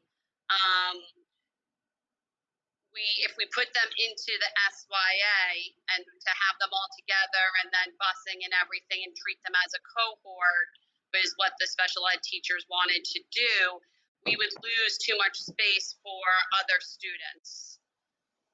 So we wouldn't have enough room to move those 3 classes in the SYA into the building.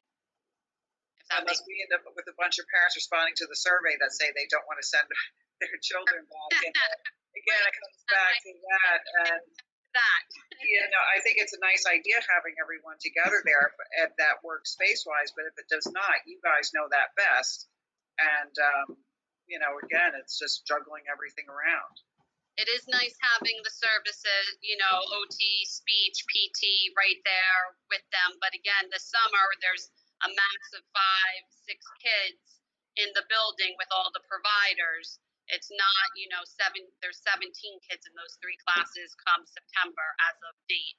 So that would look different. We would definitely need, especially with the needs of the students coming in, the other classroom back there. So it wasn't apples to apples really. But again, Barbara, like you said, if we have the survey comes in and there's not a lot of parents and we do have a little bit more space to bring kids back, then we can revisit. I have a question that came in from Kim Shades. She says, I think we need to reconsider Asheville Hall. It's one classroom, but it's another room that we can use. Maybe a small class can be held there. What about Springs Library? Most Holy Trinity has been cleared. A summer camp is using the space currently. We need to be creative and find every space possible.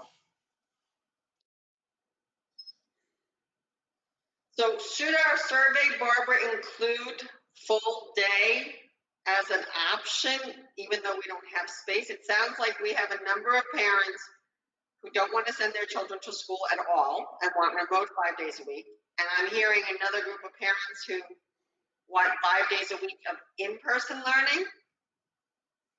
I think the question still starts out with, do you want to send your kid to school, yes or no? And then once you get those answers, then you'll know how, is 5 days of in-person, does that work out? If you're going to have a certain section be who wants to be all remote? Or, is it the numbers are going to dictate what has to happen? And we don't have those numbers yet. That's the next step is a survey. After that survey comes back, would you recommend some smaller group meetings? I know people are frustrated over our platform for remote, but we still can't do big gatherings. Even though we're under construction, we couldn't put a lot of people in our library due to social distancing. We'd still have maybe 12 people in an audience. But maybe we could do some smaller, like coffee hour meetings on a Google platform like this. Are you talking about in terms of now discussing plans or with? Yeah, no, we're talking to parents, trying to have more of a dialogue with parents. One of the suggestions our governor made this morning was, he knows that we're virtual, but do virtual meetings instead. So maybe doing some smaller meetings with our parents. Hey, Deb, I got a crazy thing. You're on the website, you want to reach a goal, they put the thermometer up and they say how many, you want to raise $1,000 or whatever. Let's put on our website that we want to reach 700, we want to hit 700 students. We want to hit 700 students. How many parents is that? 350, 400 student parents? 500. We want to hear from 500 parents what their plan is about for our school district. We're concerned as much as they're concerned. We need their input to make this happen. You know, they're the stakeholders. We're just here trying to follow the guidelines. You know, we need 100% participation. How do we drive it with the website? That's not working. Then we reach out in more text messages. You know, you can have all the gatherings you want. And as past years I know, going to school board meetings for a lot of years, prior to being on the board, there might have been 2 or 3 people at a school board meeting. Once a blue moon, we'll see 25 people at a school board meeting. You know, but we have to find a way to get to all these parents. So how can we get to hear all these parents? What do we need to do for them? That's what the answer is. Pat, you bring up a good point. I want to remind our parents that if you opted out of getting emails or text messages because you thought that we were harassing you, and you unsubscribed, you need to go back into eSchool and sign up again so that you continue to get the text messages and the emails, because we do get a report and there are a number of people who have unsubscribed. One of the things we're going to do on that eSchool is make sure that you can't find out who your child's teacher is until you check your cell phone number and your email address is current and active, so that you're getting all the important messages. Deb, if we know who's unsubscribed, don't we have phone numbers for those people so we can actually call them? Because I mean, waiting for people to give you that information or check in might be waiting too long for this information that we need. Yes, we've been doing a lot of that, Barbara. A lot of calling parents. We're checking, you know, all the time. So, You know, this is the most important thing we need. If school goes back in session or not, we need to know how to contact that parent within 5 minutes of the time frame. If a child gets tested positive about the possibility of having COVID, we need to get in touch with that parent right away.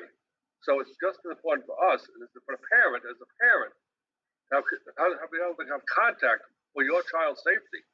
You know, so I don't know how many are out there not unsubscribing and you don't have phone numbers. We need that. It's an emergency.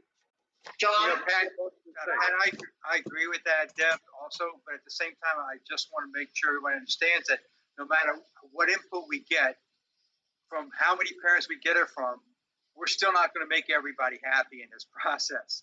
And again, we have limited options we can offer. And I think we've already put all those offers out there, basically, of what we can do because of our space issues and other things. So yes, we want input back from our parents. We want to know how they feel about what the options are and what they'd like to see.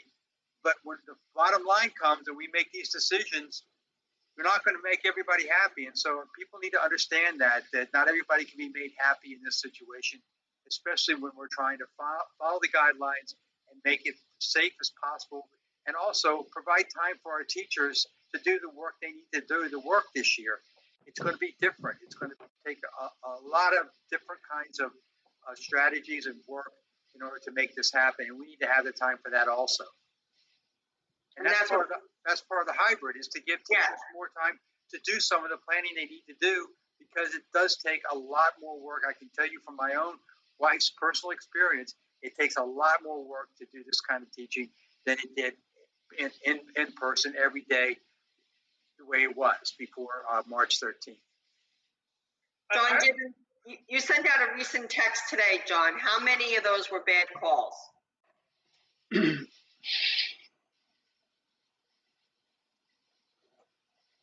We sent out a text about this meeting tonight, Barbara. I don't have the number in front of me, but I could run a report and we could reach out to those people to see, you know, why the phone call didn't go through, or the email or the text. It's probably around like 14% at various times that it doesn't go through for one reason or another. So that's a pretty low percentage, actually. I mean, when you're looking at the number of parents that we're trying to connect with, and everybody is connected with except for 14%, you're looking at less than what? Out of 700 and something, you know, students. But as Mr. Brabrand said, if it's an emergency, you know, we need to reach 100% of the people somehow.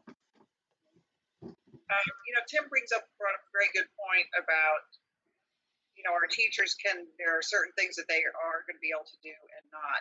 And while, it might be interesting to know if we could have like a 5-day in person and a 5-day remote, the instructional committee is meeting tomorrow, right? Finding out if there's that's at all realistic and in terms of how the educational planning would happen if we had the numbers to support that, or is that just becoming too burdensome? Even for the distance learning, the kinds of programs that Springs right now is allowing teachers to use is very limited. Even a lot of other schools are allowing teachers to use because of their network. We're not allowing teachers to use YouTube or other platforms that could really be beneficial to distance learning because of our concerns about security. So I think that needs to be looked at definitely. We need to provide teachers all kinds of different platforms and programs or software to use if we're going to go 5 days a week for some of our students to do distance learning. But again, that takes time. It takes training. It takes lots of things to get those things in place. And it also takes us as a district agreeing to open up our network to other things that we haven't been able to open before. We've been looking at the YouTube, Tim, and I think we will be able to accommodate that need. We are going to have to put some resources in place for monitoring the activity. We found a student going someplace they weren't supposed to go on their Chromebook. Remember, we let our children leave their Chromebooks at home this summer. So, we're a small district. Even when you look at some of these reports online, I was looking at all the committee members and it was like, my goodness, they had dozens and dozens of people working on this, and we were such a small group, and yet we got it done, and it's really comprehensive. I'm really so proud of Spring School, but we just don't have the resources. In some districts, they have 9 tech guys. Giving out 200 Chromebooks is nothing for them. We've got 3, including John, he's a teacher, but he's also like, one of our tech people. So we'd be lost without these 3 gentlemen that we've had, but yet it's still not enough when you think of all the demands that we have on technology right now. Well, and so in the future, we may want to look at that. We may want to start thinking that we may need to add more support in that area because of the desire of the community to do maybe more distance learning than even live. We don't know. We're waiting for the numbers. We're waiting for some kind of indication of what direction we really need to go in or what kind of balance we need to provide if we're going to be doing 2 different things. But that's something we may want to talk about is increasing those resources for us as a small school because we're depending so much on the distance learning to get across the curriculum to our students, at least in the future. I think that's a very good point. And if we're getting extra tech help somehow because of our situation, we do have our COVID budget there. Would that conceivably be an expense from there? What we've done, Barbara, is we've been putting everything related to COVID, even the covers for the Chromebooks, the extra wiring so that our teachers can easily come in to connect. So if these are things we would have normally not expensed, we're putting it under COVID. The custodial additional staff will go underneath there. Training, we're looking for training in professional development for our teachers. And again, that has to be remote, but there's an expense to that. That would go underneath there. That money is going to go very quickly, but these are all the things that we have to consider. We're putting up wireless points. If our children are going to be outside and take their Chromebooks and sit on a blanket, we need to make sure that they can connect to our wireless. So we've already appointed wireless points and we're putting them outside, which we always safeguarded our internet, and you'll still be only able to access it with a password. But we felt it was important that to extend our classrooms outside that we put those access to. At Hampton and how they are going to synchronize teaching at the same time because you need bandwidth for that. If everybody's going to be standing in front of a class and streaming, you know, in your own house, if there are 3 people trying to stream a movie, what happens to your bandwidth? Correct me if I'm wrong, John Gibbons, but that's a technical issue, and that's something else that we have to consider in Springs is our bandwidth and whether we have enough to do everything that we want to do going forward.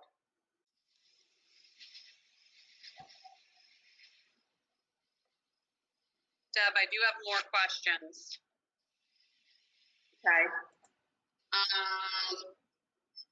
They're a little bit all over the place, but I just need to go back because I was waiting for everyone to stop this important conversation, educating our students. So our first question from Ms. Holman is, what about fans in the room?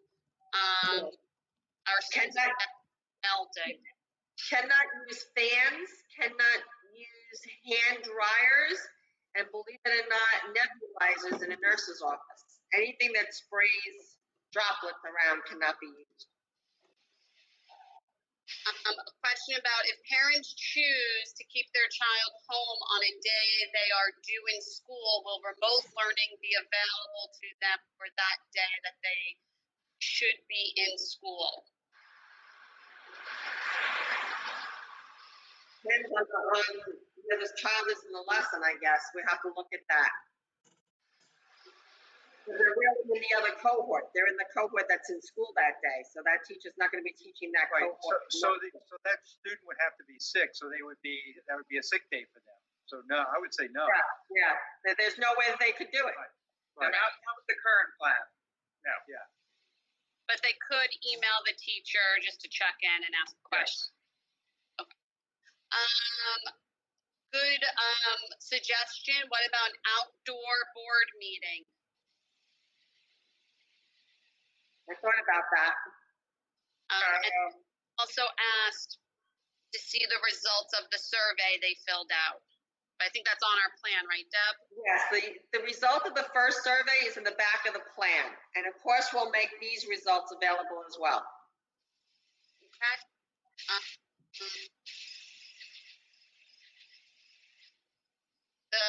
The question was, if you use other spaces off campus, will you be able to control who else uses those spaces as well as cleaning of those spaces?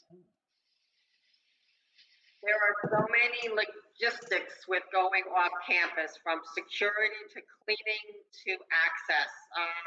Somebody said that Most Holy Trinity is a security nightmare as well. So, Like to talk about Ashwaubenon Hall, I mean, that's used for other things. There's art shows in there. So you would have kids around, people's artwork hanging up. You're supposed to be spraying and disinfecting everything, at the end of the day, which you certainly couldn't do in a situation like that. Yeah, I think looking at outside places to solve our problem right now is really going to be problematic. I think we should try to look into it, but I think it's really going to be problematic to really find a way to do that. And again, then you got transportation concerns. So it sounds like there's a lot of issues related to trying to do, learning off campus than on campus if it's live. the state has to approve any space that we will rent. Sagaponack is in that process right now, and he's not having an easy time of it. All right, Terry, you got some others there? One parent just commented that this is for our kids and their education, talking about the parent survey that's going out. Very important to us as parents to be involved with our children's education and be grateful for all that the school is trying to help us get back to normalcy.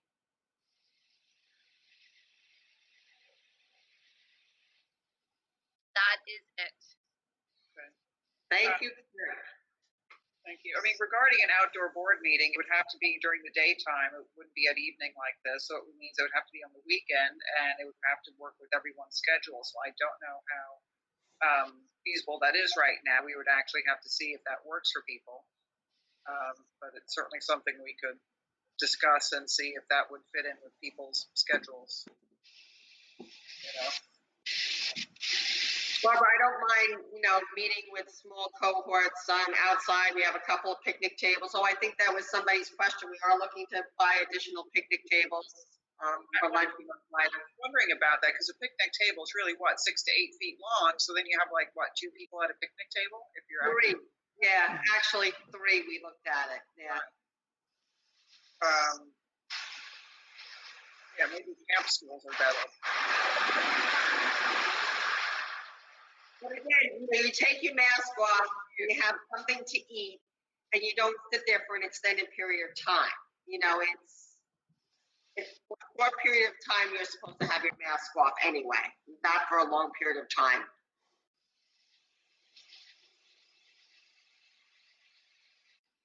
So are there any other issues that you wanted to go over, Deb? No, I think our survey is going to help us with the AA or BB day. Remember, we had proposed AA and BB like the high school. And Tim, I think it was your suggestion to do AB, which the committee was not adverse to. There were some that liked that better because of the contact with children. But we did get some emails from parents that the AA-BB would work better for their, I hate to say it, their childcare, but keeping their families on the same schedule. We also got a few requests from parents to keep their kids together, twins, triplets. And that's, of course, something that we can do to help our parents navigate all their teachers. And I'll just go back to say that I just cannot please everybody in this. We really can't. Yeah. We did hear from some parents that the AABB was preferred, so that's why I put it in the survey to see if we can come up with. I think it's a good question to add to the survey. I mean, a lot of us have kids that are going to be simultaneously in the spring school and at the high school, so But those you are really important only talking questions. about today. What's that? It's a difference of your young child being at home for not having For one day. Just for one day. One extra day of potentially a parent not working. Right. And is it you're weighing that versus is it better for all the kids of our age to have a more spread out contact with the teacher over the week? It's another one of those tough decisions to make. So it's a question. We'll pose it to the parents and they can decide if they want to kind of match up with the high school's plan or if we want to do it the way with the AB and then the AB again on Thursday, Friday. And it's important for us to get all this feedback, but again, the ultimate decision is going to have to come down to the administration, the board, as to how to move forward. As Tim is saying, not everyone is going to be happy, and this input is all very valuable, but doesn't necessarily mean it's going to happen for everyone's input, of course. Yeah, what was the teachers' sentiment on because initially it was the AA and then the BB, right? From the teachers? Correct. But when we proposed AB, they understood why, that there was going to be more frequent contact. You weren't going to have such a long period of time not seeing your children. And there's some positives to doing them back to back and having that, momentum going than waiting a couple of days before you saw them again. So that was easy. Whichever way we decide, they're okay with it. They're okay with either way. Okay. Yeah. They're okay. Pat, did you want to say something? No. I was just, I was listening to Tim's way with the AB and with the AA. I have kids in high school, and it's tough, that the parents got to find daycare during the day for the second child. But also, having a high school student, and one was a senior last year going through this, and I had one as a freshman, and I had one in 7th grade. 2 high school kids. High school was a different program than Springs. They would give a lot more work, and they were concentrating on their own work, trying to get their own work done. They weren't there to babysit my son, and it was almost impossible to keep their task on to get their task going. And when Tim mentioned the AB day, it made sense because it kind of gave more of a rhythm back to the regular school year, where you were going to school maybe Tuesday and then Friday, but you were definitely meeting with the class on Wednesday, online. It kind of brought more of a classroom back together for my kid. I explained it to my son as well. He kind of thought that was a cool idea, So to my older kids, they thought it was okay. It's tough on your spouse or the husband who's got to be working how do we daycare? What do we do about daycare? But like Deb said earlier, nurses, doctors, grocery store workers, gas station attendants, we've all had to sacrifice along the way. Carpenters, we all sacrifice on who's going to work, who's not going to work. And it's tough. As a parent, what are you going to do? But I think the more normal, so we bring back these kids' lives, if they're meeting 3 days, and it's almost like, if you only go to school Thursday and Friday, and then you're off Saturday and Sunday, that kid's almost a whole 5 days of no classroom, no teacher time, really. The other way, they're getting 3 days. It seems like 3 days, and almost in a row, that they're gonna see a teacher. Versus, to me, that's the way I feel. And I know, Deb, you said you did a survey, and 46% of the teachers agreed that the AB day was a purpose of choice. Correct. I asked you for the details of the other 54%, and they were all over the place. Well, they threw in some other options in there, like Friday being the cohort day for both cohorts instead of Wednesday. Yeah, no, we lose everybody on Friday, Pat. Right, yes, yeah. Deb, what was the high school's reason for not doing AB?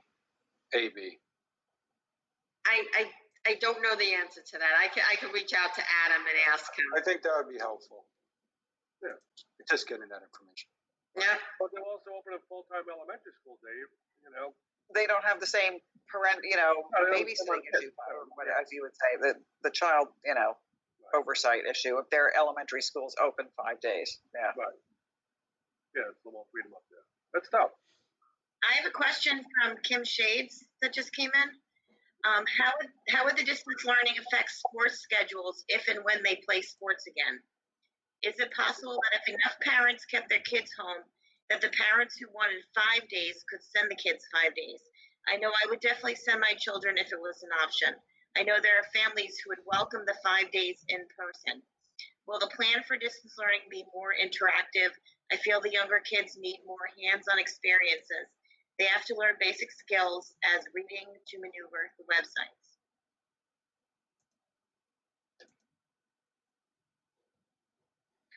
This is my fear. I don't know how we can be all things to everybody. You're looking at 3 or 4 different platforms here. It's very, very difficult. And Deb, there's really not going to be a lot of hands-on learning in these classrooms. These kids are not going to be able to sit down on the carpet with a teacher and have a class meeting and talk. They're not going to be able to sit close together. They're going to be in their little cubicle. Think about this. Kindergartners through 8th grade, they're going to be in these cubicles in the classroom, 12 to 15 kids per classroom, and that's where they're going to be all day long, except when they get their breaks for their mask or to go outside.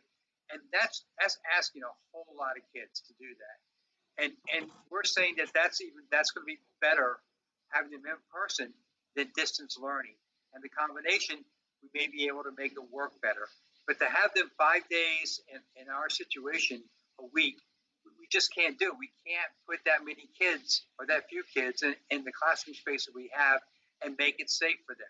So again, I'll go back to this idea that it's not, no matter how you look at it, it's not going to be like it was. It's going to be very different.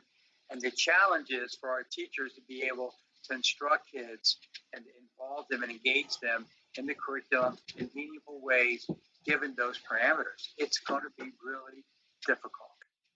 I think you're absolutely right, Tim. And you're sort of forgetting about the point that even if we can have half the kids going back every day, it is, as you say, it's not going to be the same. It's not going to be the same kind of experience. You are going to be sort of tethered to your desk, and it's just going to be very different.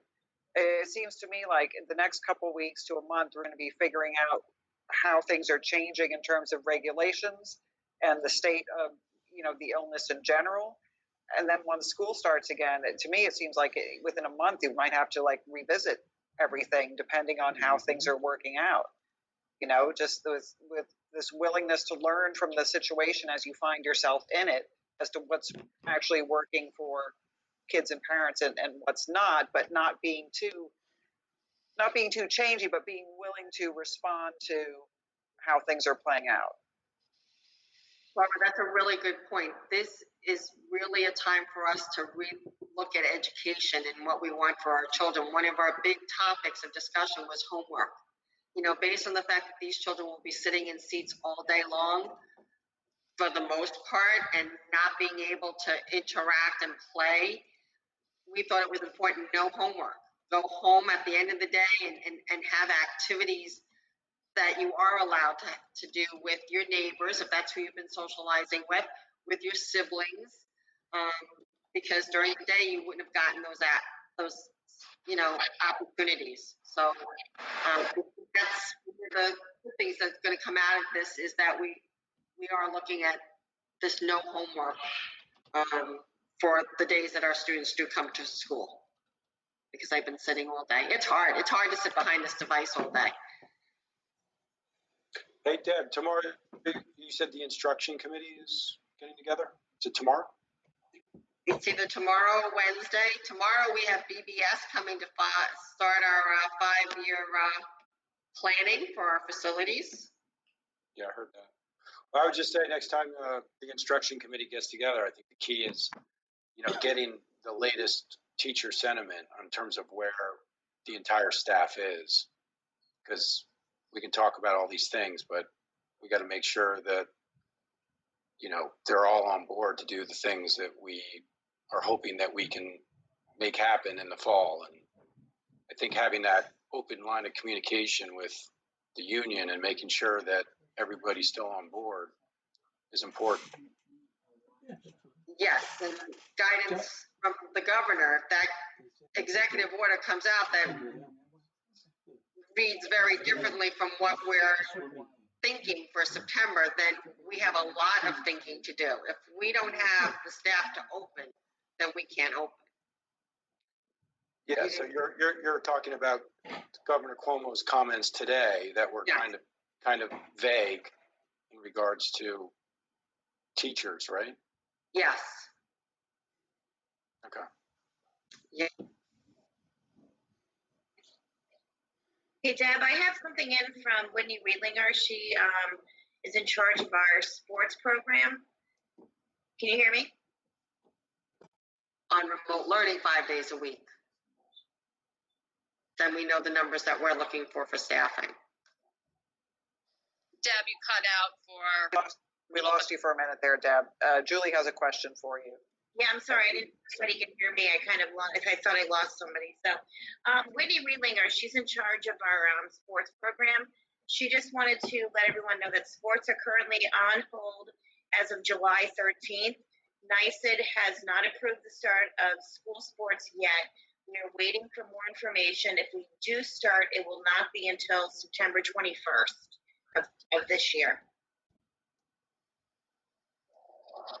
Okay, thank you for sharing that.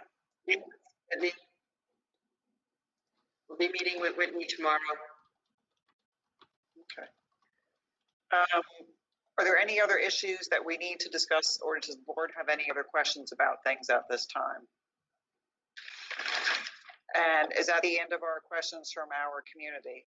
I have a few more. Sorry. Okay. Christy Lamonda asked, was just saying AA and BB makes more sense to keep cleaning.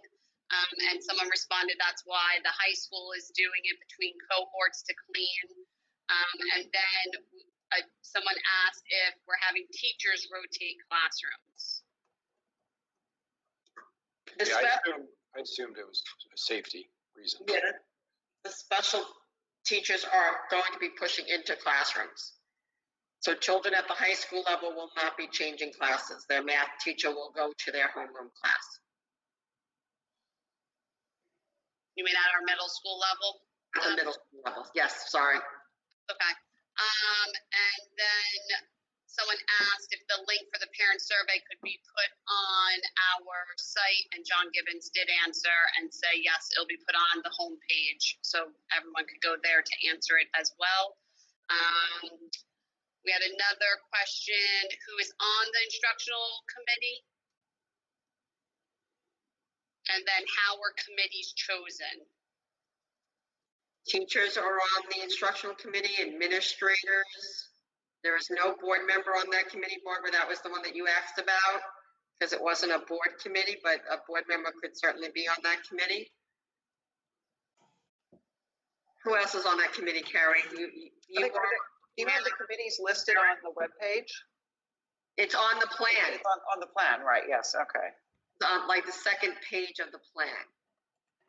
Page 4. Again, I'd just like to make a point that those teachers and administrators that are on these committees, they're volunteering their time to do this work, and it's summertime, so they're outside their contractual hours to do this. So, you know, we were really fortunate to be able to get a great variety of teachers to come and participate in this process with the administration and with, you know, with some board members. So I think it's really important for the community to know that this is outside their contractual responsibilities to participate in these committees right now. We have community members on the health and safety. We had a couple of physicians. We're very grateful. Their input's been very valuable.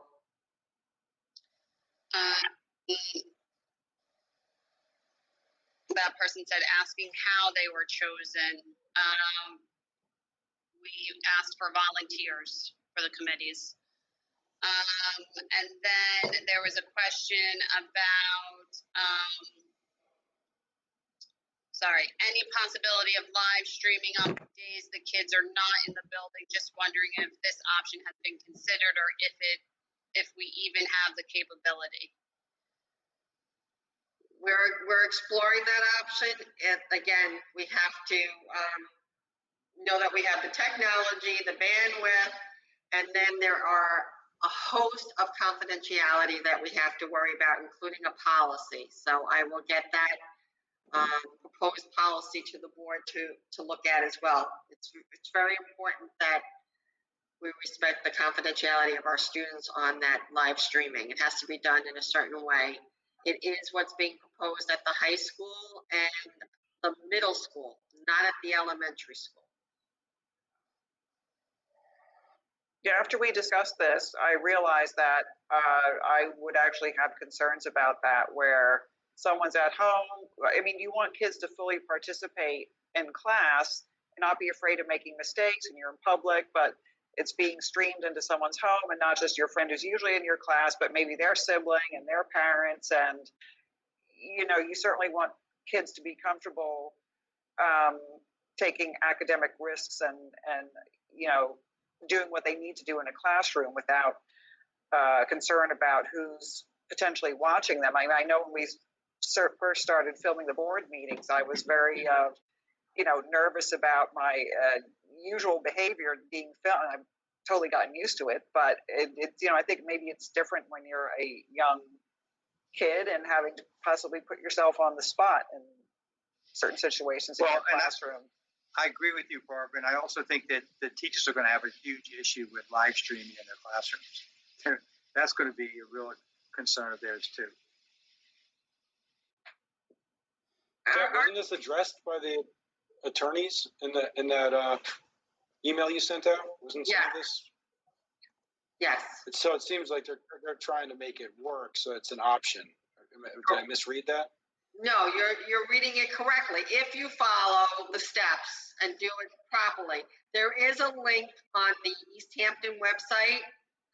When you go to their website, the top button shows you a demo of a teacher more or less with a whiteboard. So you don't see her, okay? But she's writing on the whiteboard. She's asking questions, and the kids are remote, like we see you now. When they're asked a question, then you see their face, okay? We don't see what's going on in the classroom. The camera is on the whiteboard. It's not on the kids in the classroom, but you've got to have the technology to do that. The Chromebook has to be set up in a way that it's on the whiteboard. Now you see that Carrie is sending the question.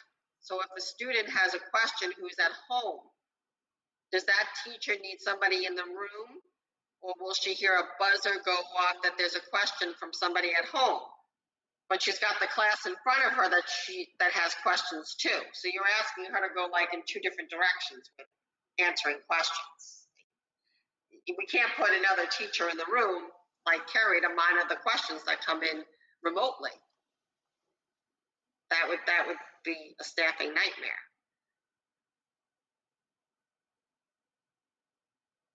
But it is a good video if you want to check it out. It's very short. It's a quick demo that shows how they're planning to do it in East Hampton. Right, but were there actual kids in that picture when they were doing that? Not in the classroom. The Chromebook is on the whiteboard, and the teacher is actually writing on the whiteboard. She's not using a YouTube video or anything like that. And then, just like you guys are in little bubbles here, you see the phone or a picture. When a student that's remote has a question or can answer the question, you see their picture. So all of a sudden she turns it on and you see their picture, they're answering the question. So that the students in the classroom can see who's at home. I don't know what the student at home is seeing other than that whiteboard. But the teacher tells little Johnny to sit down like for the third time, are people watching at home going to hear that?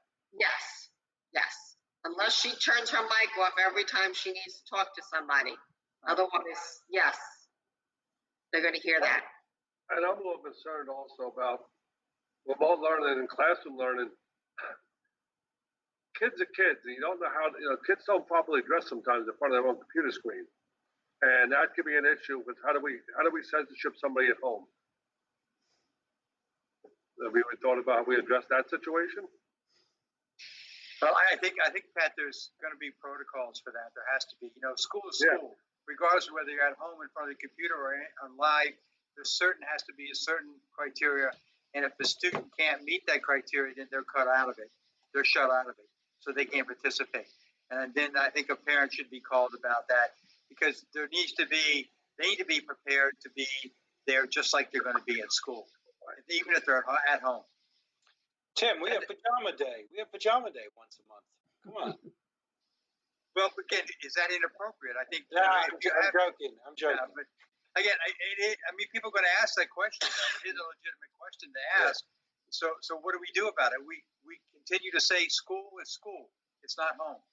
And regardless of whether you're at home on a screen, you're still at school. And we have to make sure that students and parents understand that we're not just playing at this game here. It's a serious thing, and you've got to approach it with the same seriousness and engagement that you would if you were at school. So regular school attire and the regulations for that would apply to when you're sitting in front of your Chromebook and you're working in your class or whatever you're doing there. I agree with that. You should not be in your bed in your pajamas when school is happening.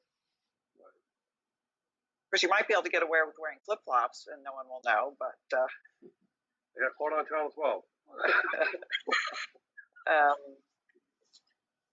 Okay, are there any? Yeah, because I don't think we have a pretty close up because we don't know what's offensive in somebody's bedroom either. Yeah. I have a flag behind me, but I don't know what else. So we do have to have some procedure of what is the backstop. I think the good thing about having kids in school live and then having distance is that when they're in school, teachers can really work with them on those protocols and habits they need to make sure that when they're in distance learning at home, that they've set themselves up accordingly so that it can be as much like school as possible. Right. I agree with you, Tim. Well, to Tim's point, I think that the beginning of the school years, provided the numbers are good in New York State and Suffolk County, I mean, this was a great opportunity to make inroads with the kids, because who knows what's going to happen as we, go into the winter. Yeah, definitely. Hopefully we solve. I totally agree with that, Dave. We just don't know what the future is going to bring, and we have to spend that time that we have them helping them to prepare for when they may have to go remote anyway. We have to make those connections, those relationships very quickly. It can't take us months to develop those relationships. It has to be quicker because we may run out of time. Yeah. All right, are we wrapped up for questions then at this time? I'm good. Yeah, I don't have it right now. So our next meeting is our regular meeting on the 17th. So we have a question as to having smaller meetings or an outdoor meeting with the board, which we can figure out if that works for people, everyone, some of us, how we might envision that. We can mull that over and. So you Bob, said, I just want to be upfront. I'm not going to be here the 17th. I'm going to be hopefully taking my daughter to college. So. Right. Bob, Deb, what is the rule for the amount of people in the gathering? Is it up to 125 or 150? I have to check. That was for graduation. I have to Right. check. It was. For meaning, the reason I'm saying, somebody calls me. Mine. What's a mass gathering? I mean, they did that one in Southampton, but we can't do that. But there's a mass gathering. If we're looking at, is it possible to ask East Hampton to borrow their auditorium for one special board meeting? what about Pat just doing it outside? You could, but the problem is, you got to find the right shade. If we do it during the day, you need shade. I mean, I've been working in this weather when it's really hot. It's 88 degrees and 90 degrees with no tents. It gets kind of warm if we're going to sit there for 2 hours. Bob was there for graduation. I believe you were there too. It got pretty warm in front of that school. It did, and I had an umbrella with me, which I needed, my parasol. No, that's a very good point. We would either have to have shade or have it early enough or later enough that, the heat would not be an issue. Because if we ask East Hampton to borrow the auditorium, if it's possible, I don't think we'll have 150 parents attending a school board meeting. We might have 50 if we're lucky. That'd be great. If we hold it there, just thinking that it has it's inside and it's low control. It's inside and it has AC, which is not good for airflow for a group that size. We should actually be outside and with fresh air and not air conditioning. Right. So let's find out the protocol. No AC. Let's find out the protocol if we could do something inside there. I don't mind an outside meeting, just that we got to make sure it's in the shade. Right, and then it doesn't rain. It doesn't rain. It's got to be on Saturday because you got to be prepared. Oh, you got, what day you got to do it? Right. You can. Maybe, maybe not. Right. And if we're going to do that, we should be talking to have our principal there as well, I believe. Yeah. I think we're looking at a Saturday morning, something like we did for the bond. Only right. Yes. You can't really have it indoors. And you're not going to know the numbers, and you're going to have to, put out just a certain number of chairs, and then when it, exceeds that, people kick out. I really believe it's a good idea, but at the same time, it's very practical right now, especially because we need a meeting where we can really focus and it seems like there's been a lot of parents involved in asking questions at these kinds of meetings. And it seems like then when we have it like this, more people can participate than if you had it on a Saturday morning outside in front of the school where you probably would not have a lot of people come and participate. At least that's my impression. John, how many people are viewing right now? John has that information. Last time the last meeting, it was over 300 people that looked at our. Yeah, I think. Oh, really? I think this is the best way to really get the message out and get people to develop their own habit of watching what goes on at a school board meeting. Again, I don't think that we should do it all the time, but right now it seems to be the best way to get the information and show people that we really are having conversations that we need to have about opening a school. Right. And Tim, you're right. We only got 4 weekends. Right. The school starts on the 10th. Right. So we're at the 3rd already, correct? Yes. We got 2 weekends left. Well, there are 52 people currently on with us, but tomorrow John can check on how many actually reviewed this and watched it. Yeah, I bet an hour ago there was quite a few.